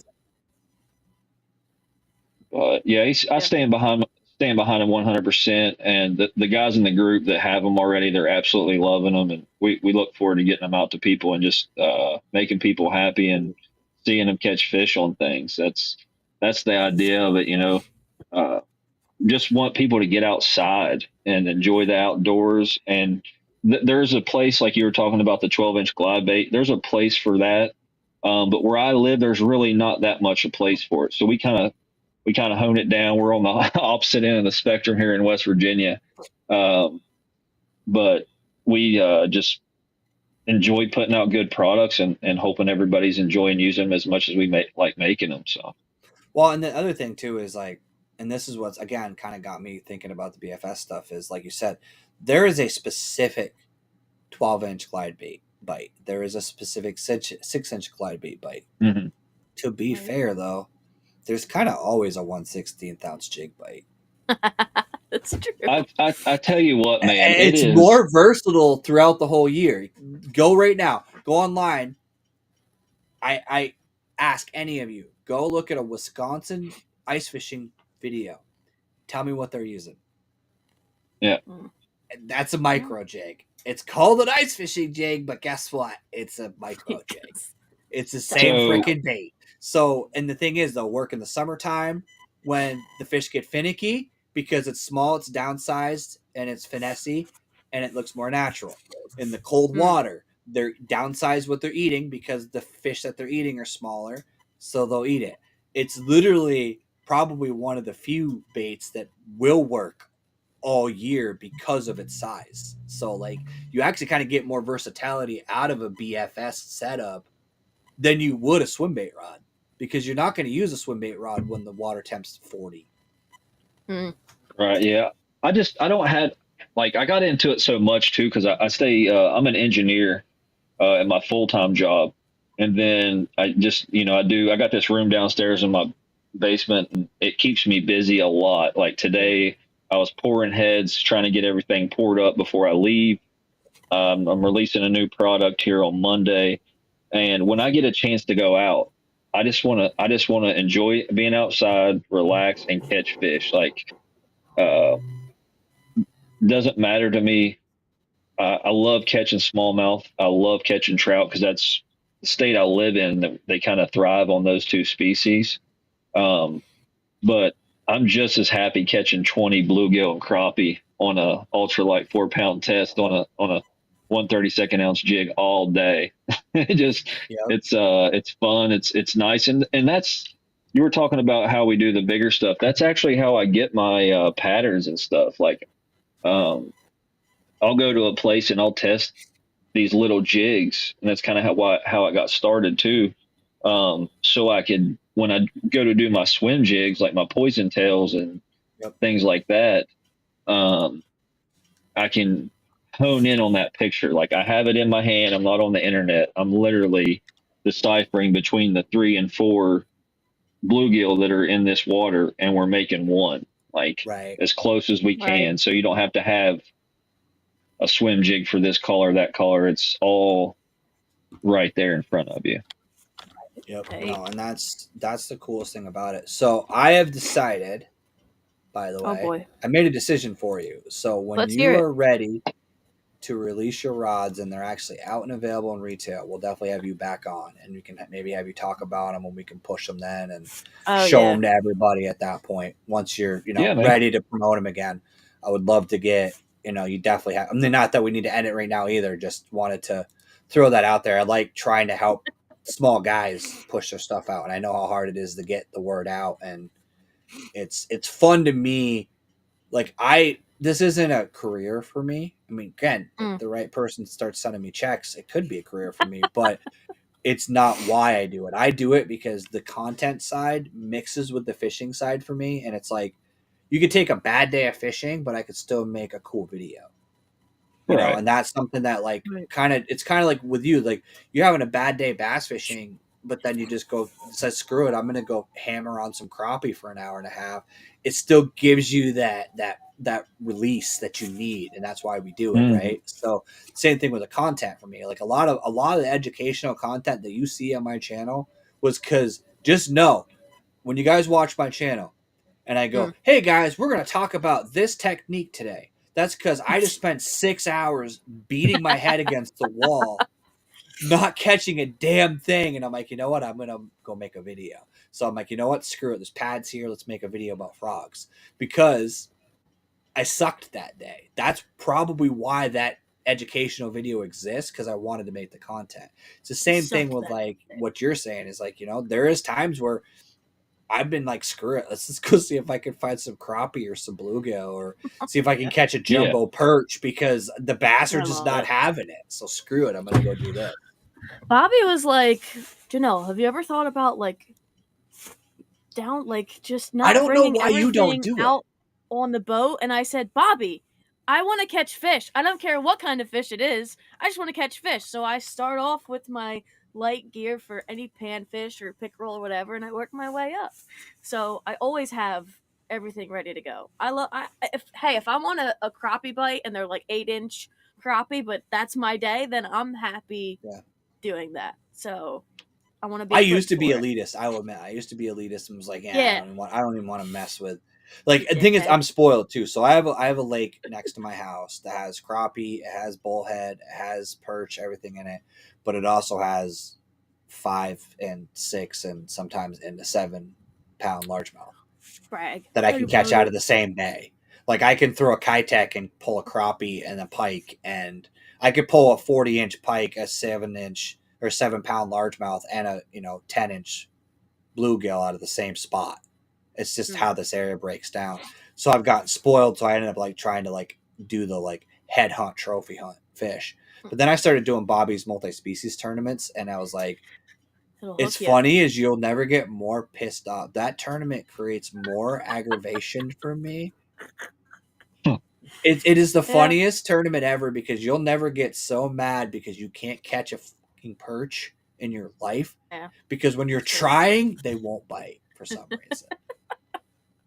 Any other time, I have caught 6-inch perch on 1/2-ounce swim jigs I don't even know how they got the damn hook in their mouth, and like you almost have to break their jaw to get the hook back out of their mouth. I don't know how they got it in there, but just I've started to learn about myself that, like you said, there's days where it's just like I want to just go catch something.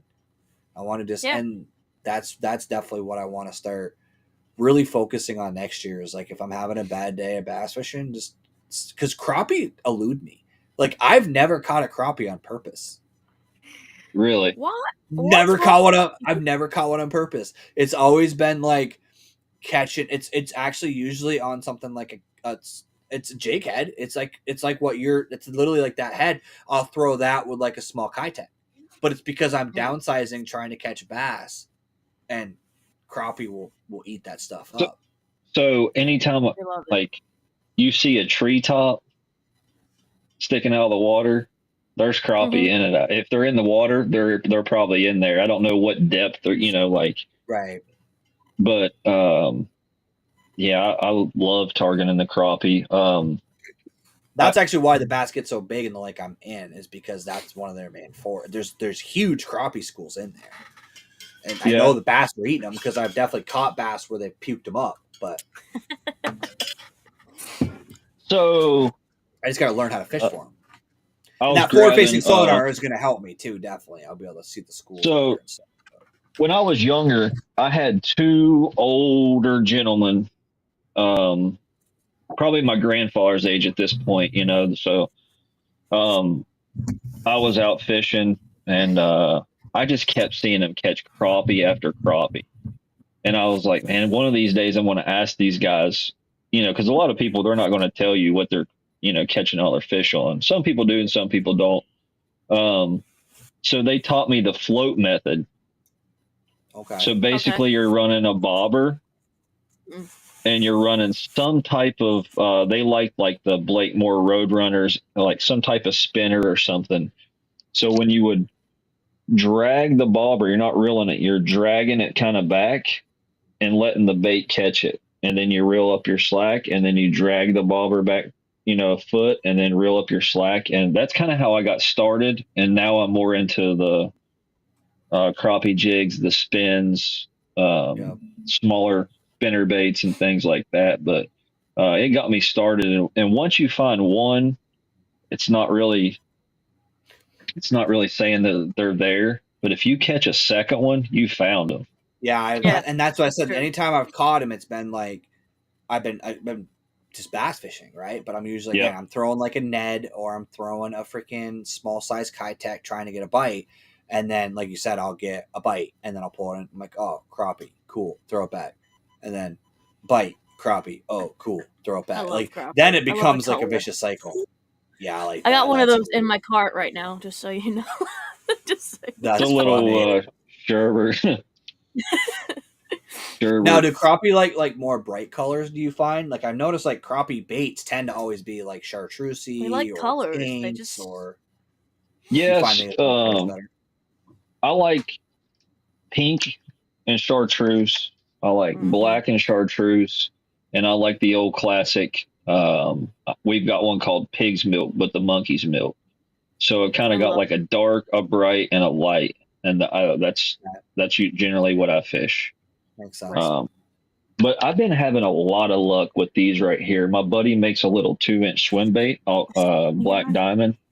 I will show you the crappie spin that I do. It's got a V-lock hook on it, and it's built in.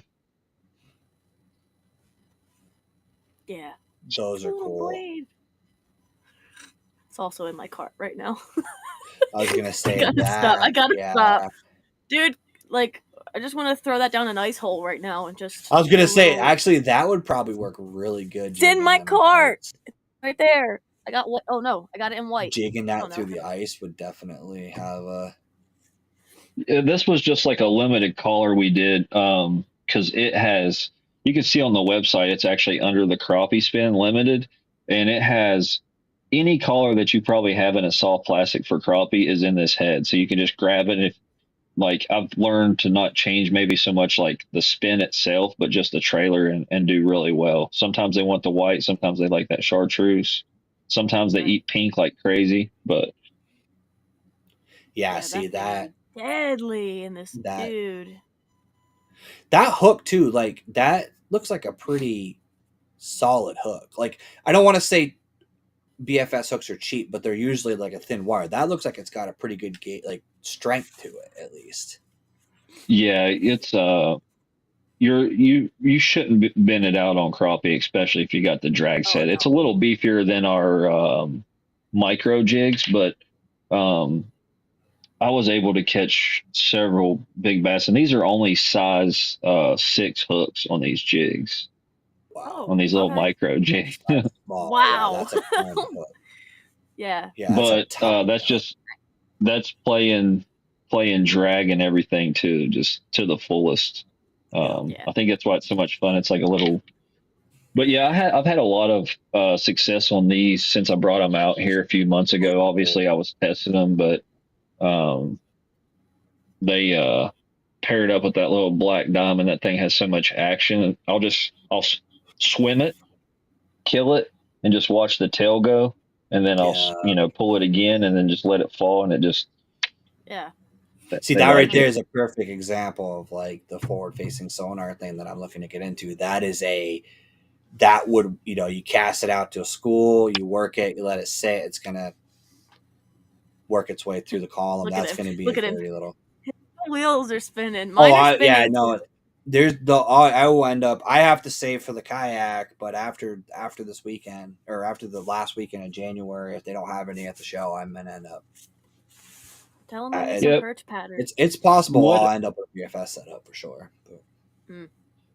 So I just painted up a yellow perch pattern today, but I don't know if I have. I usually have a swim jig or two in that, or a little buddy jig. So it's like a ball jig, but it's extra wide gap like the Nedden. He said swim jig. I know it's not. Should I get this for ice fishing, Mike? Is this perchy enough for you? I mean, that's the thing. Like I've looked at his stuff before, and I was like, I definitely could. I definitely think one or two of these with a little like pop the minnow head off. Oh my god. Those are all sold out, but. Oh damn you! No, I'm just kidding. You can look on our page though, like for the perch patterns. Like I did it for a custom order for a guy. So this is the head. I haven't even put the eyes on it yet, but show me. So it has that pearl bottom. It fades into green, and then it has a black top. Get it to go there. Yeah, that would... get it to go. Yep. Yeah, I'm not very good with that whole. It's okay. So this is. I'm not either, and I do this every week, so don't feel bad. I know.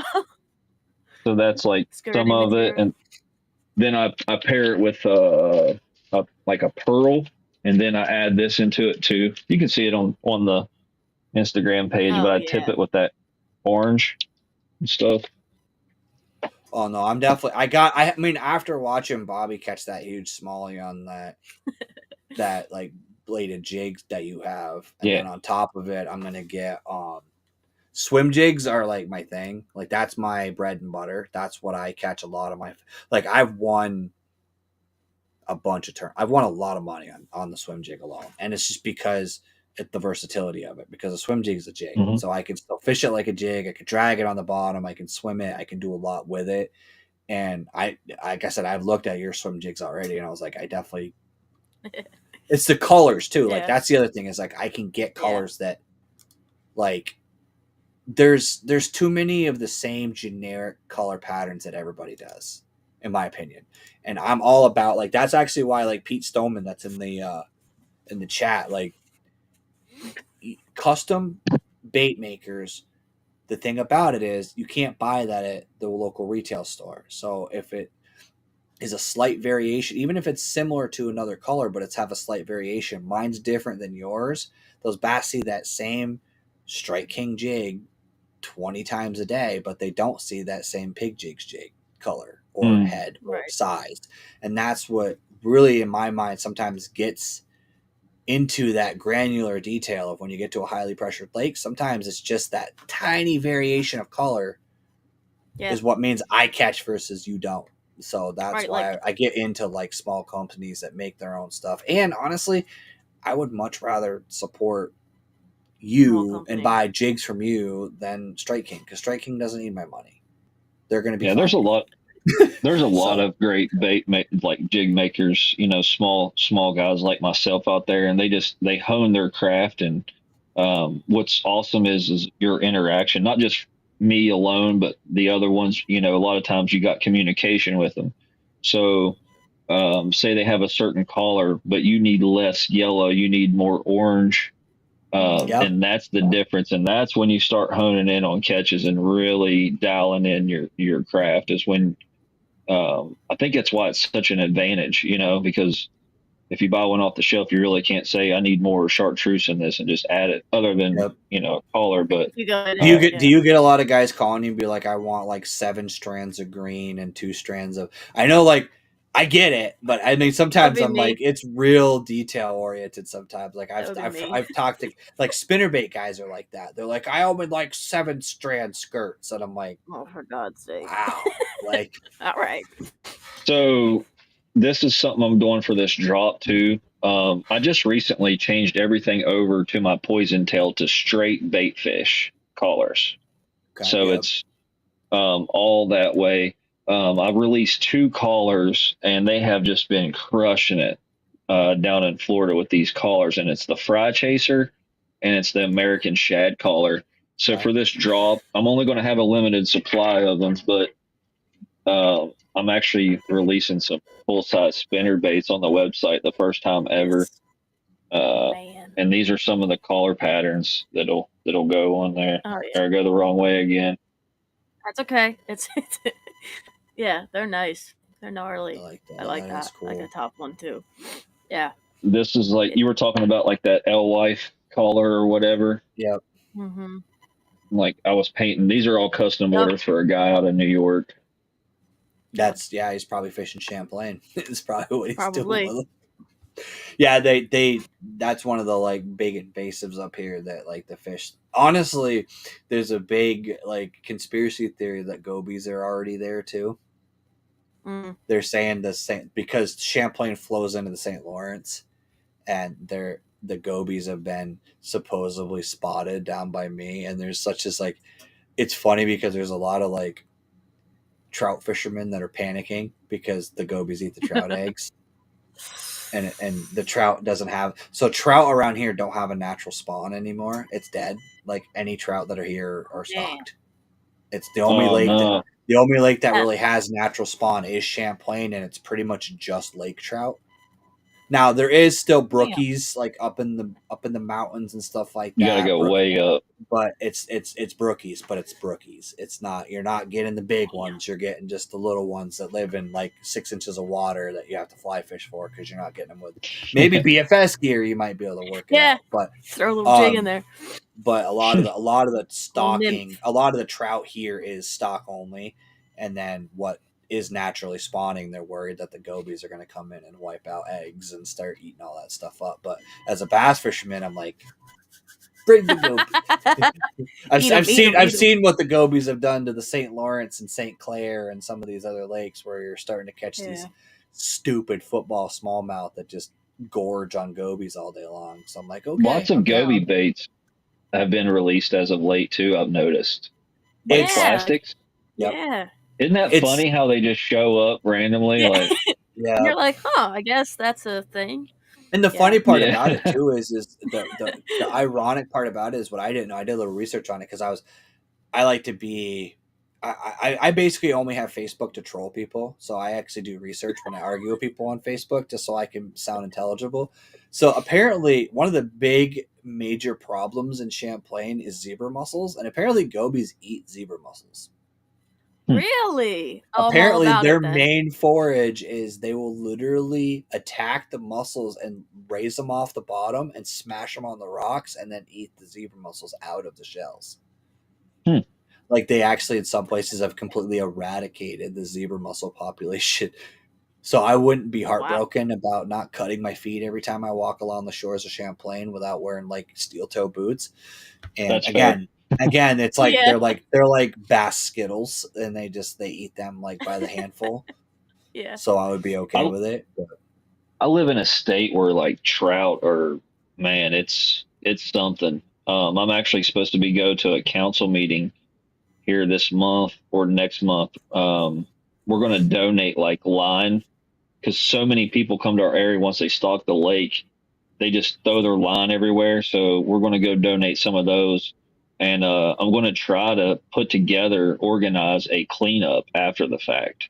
Yep. So I'm going to maybe offer some like pizza or something like that once it warms up, and we can go clean the waters back up because most people around where I live, they only trout fish.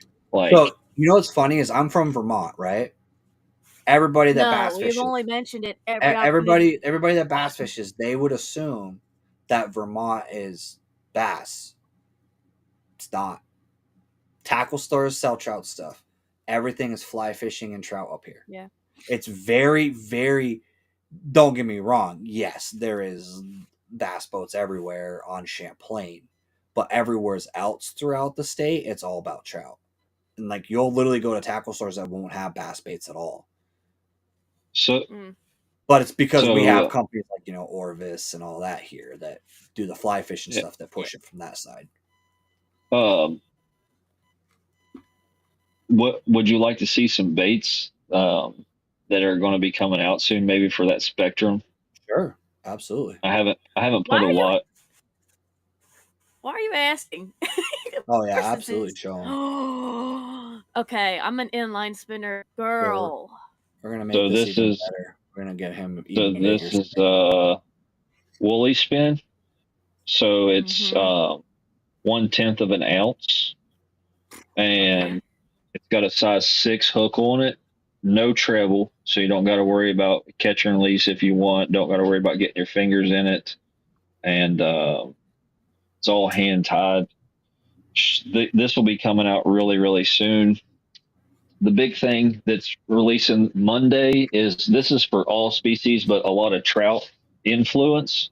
Um, this is also 1/10 of an ounce. It's a tungsten EWG inline, and it has a Dude. built-in. All of our inlines have built-in Swivel? ball bearing swivel, no line twist, Beautiful. extra wide gap. Put a little trout magnet or something, little 2-inch galt minnow on the back of that thing, and Yep. get busy. Yep. No, I would This definitely. is I'm gonna be spending a lot of money on this website. That looks incredible. That's right up my thank alley. you. So this is Yeah.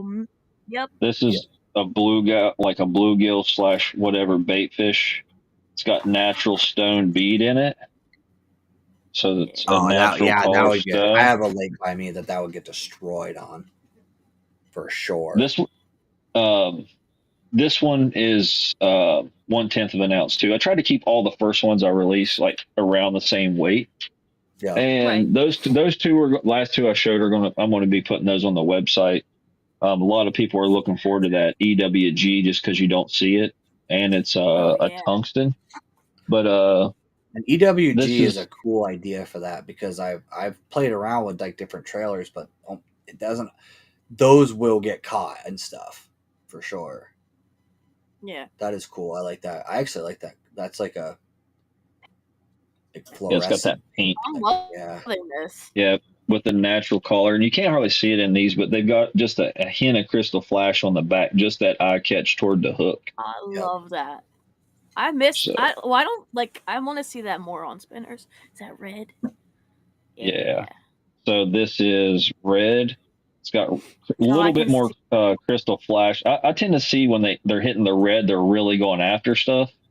Yeah. Just in my opinion, they're not just picking it up; they're crushing it. So I got a little bit more crystal flash in this, and then we've got that natural grizzly woolly bugger. And then on this one, instead of it being like a French blade, it's got the propeller on it. That's cool. Get Okay. it. Yeah. And we've paired the bead up with the weight, so it's a cupped weight on the bottom.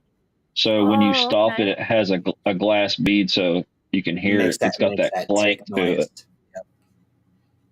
Dude. Yeah, those are just things I've been working on as of late.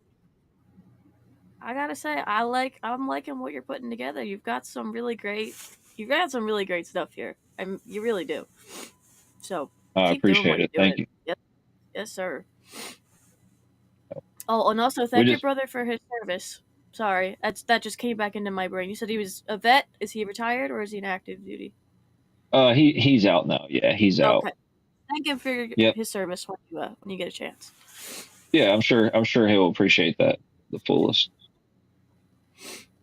This is the last one. I won't keep boring you guys with all these extra You're not. baits. You're like dangling candy in front of us. Exactly. Yeah. So this is our dress treble. This is a pink with the crystal flash. It's a size 10 treble. Some people still like to use the trebles. If you're going to catch them and you're going to eat them and stuff, we have a limit of 6 per day where I live. I don't see really nothing wrong with the treble as long as you're not in catch and release. But it's so hard to find a inline in store that will allow you to, just crimp the barb down, use a size 6 J hook and be done with it. And if you're not going to eat them, you don't have to worry about damaging the trout. They're super finicky fish, and you can still go out and catch them and not worrying about, damaging the numbers and stuff. So I got a lake near me that they stock rainbows, and it's like an 80-acre pond. Yeah, mine's not that big. Those would. Yeah, that's my brain is like. I'm like, okay, I got to think about snakehead, then I got to think about ice fishing. Now I'm thinking about trout. I'm like, I can't. I'm just like excited. Are you all familiar with the golden trout and stuff? Kind of. Yeah, kind of. So, from my perspective, I think there's, you've got the golden ones that are out west, and they get like big. Well, we had a scientist here in West Virginia do special, breeding and things for about 9 years, and he come up with this fish, the golden trout. It's now like the state fish and stuff. But we have what's called a gold rush here in West Virginia. They will stock the rivers, the lakes, and everything up in the mountains. And it's fun to go chase them, and they are so smart. Like, I've watched people toss eggs, power baits, spinners, and if they see you, they're gone. They'll sit there, even look at you, but they know it's like they're not going to bite. But I don't know if I can turn it around. So can you see that? Am I going the right way this time? Yes. I see a shelf. I see a rod. I see where I need to go. Up. Right Ta-da! Oh, okay. That is cool. West Virginia is only 7 hours from me. I could do that. Well, I tell you what, if you love the outdoors, there's a place where you can go and you can hit like the Williams, the cranberry, and the cherry all within 30 minutes. I have a buddy who just wrote a book. He's an author. I work with him. Okay. And he wrote a book on his trout fishing experiences. Sorry. No, I'm helping. Like getting direction.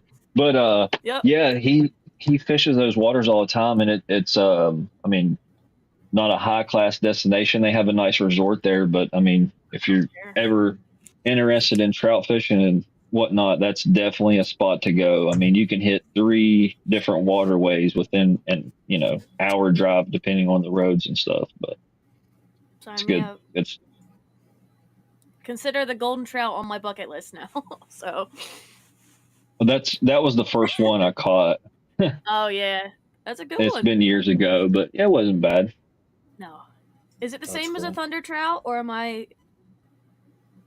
or is that I different? don't know because that's basically like looks- a golden rainbow where they've done like Right. the hatchery and stuff did so much work. That biologist did so much work, Yeah. and studying the fish and their habits and all that stuff. So All right, so I just looked at the time, and this I did app too. likes to try to kick us out sometimes. So sometimes we'll be sitting here talking and not realize that it booted us out of live. So Yeah. what we're gonna do is I'm gonna call it right here, but I do want to say one, when your rods are ready for retail and available, we will talk and get you to come back on. We can maybe even bring your brother on and have him talk about building the rods if he's cool with coming on videos too. It'd be kind of fun to have him on. Also, if you have any other products or stuff like that you want to release at that time, we can definitely have you back on. I'm always looking for. I like these kind of conversations because it's fun to talk about the stuff that you don't get to learn about from, watching Bassmaster. You don't learn about building That's baits true. and the little nuances that come to building all these custom things. And also, we're going to be running out of time here in a minute, but the website of everything he's talking about is in the show notes. So if you guys want to check out his site, there's a link right down in the description. Go hit that. Go check out the baits. And I know Janelle's probably already got her credit card out and is already starting to make the order. So I kind of if you do. guys want to check those out, especially you guys from Vermont, Scott, Vermonter, down by you, there's a lot of trout waters that these fish would destroy those baits. So I definitely recommend picking those up. I've seen them firsthand. I literally watched a man in the censored, believe it or not, the video I put up was the censored version because I tried to censor more of it and it just sounded like Morse code. But I watched a man catch, an almost 5-pound smallmouth on this guy's product. So if you want a testament to how well they hold up, he caught a smallmouth with his bladed jig on BFS gear with 4-pound fluoro. So Yeah. It's I been can't done. give you any better of a testament than that because I watched it happen live and in person and was honestly sweating to get the net because I'm like, I need to make sure I don't lose this fish because he'll never forgive me. But No, he never would. He never but yeah, would. no, it was definitely awesome having you on. Like I said, I probably would stay longer if this thing wasn't gonna just boot us out. Anyways, so no, you're good. I thank you so much for asking me to be on here. If you guys need anything or have any questions or whatever, just hit me up. I usually get back to people pretty quick. The best way to reach me is usually Instagram. Um, we're going to be over on. I'm sure you're familiar with them. We're going to be on Devo's Saturday, so you guys come Cool. jump There you over go. there and join the chat and stuff. And Cool. thanks again for letting me show all these products off. I feel like it's like putting baits up Dude, there, but I greatly appreciate it and all the honestly, kind words. I had more fun watching. Like that's the thing. You kept apologizing, and I'm like that. I mean, dude, it's. You just like held a tennis ball up in front of a dog, like whoop, whoop. I'm We're a bait Yeah. junkie, dude. Like it's. I mean, yeah, this whole shelf is. that's what we love. That's bait. why we're here talking about it. So That's what I do. So I haven't forgot though. I know it's a short conversation, but I am dead serious about this snakehead. Like I'm locked in, We'll do it. dude. We'll figure it out. Me and Mike tomorrow will be on the phone like all afternoon just talking about it. So trust me. I was actually texting her earlier. I was like, we gotta get one of them rods into a snakehead. Yeah. I will figure something out too to make sure that it's small, but we can even maybe increase the hook size for you, make a custom something real quick, and that way you can still get it hook set with the rod and stuff. But I'm definitely interested in that. I want to see that happen. Sounds good. I'm 100% in. Thank you all so much again. I appreciate it. Awesome. Thank you. Yeah, so we're gonna end this right here, guys. Janelle is now officially our co-host. I think I've got her addicted, guys. So keep giving her positivity. If you haven't checked out her channel, run over there and subscribe right now. We dual stream this on both of our channels, so you guys can watch either one. I don't care personally. You want to go watch it on hers? Matter of fact, go watch it on hers. Don't watch it on mine. I want her to get the views. I want her to get the watch time. We want to grow her channel, and go check it out. Go check out Pig Jigs on Instagram. That's how I met him. That's literally how I got him on here. I hit him up on Instagram and said, hey, you were on my buddy's podcast. Do you want to come on mine? and he answered really quickly. So obviously he's pretty responsive because that's how I got him on here. So, but yeah, guys, definitely check his stuff out. And we're going to end the show right here. We will be back in 2 weeks, trying to go back to Thursday nights. And again, depending on whether Janelle is running down to go try to find herself some trout and decides to skip out on the podcast, or if she's here or not, we'll find out when we get there. But, and yeah, again, thanks for coming out. And, probably next time I do one of these lives, I may even have a Big Jigs hat. We'll see if I can get one ordered. Heyo. Let's Let's go. go. All right, guys, we're going to end it right here. Have a good See night. y'all.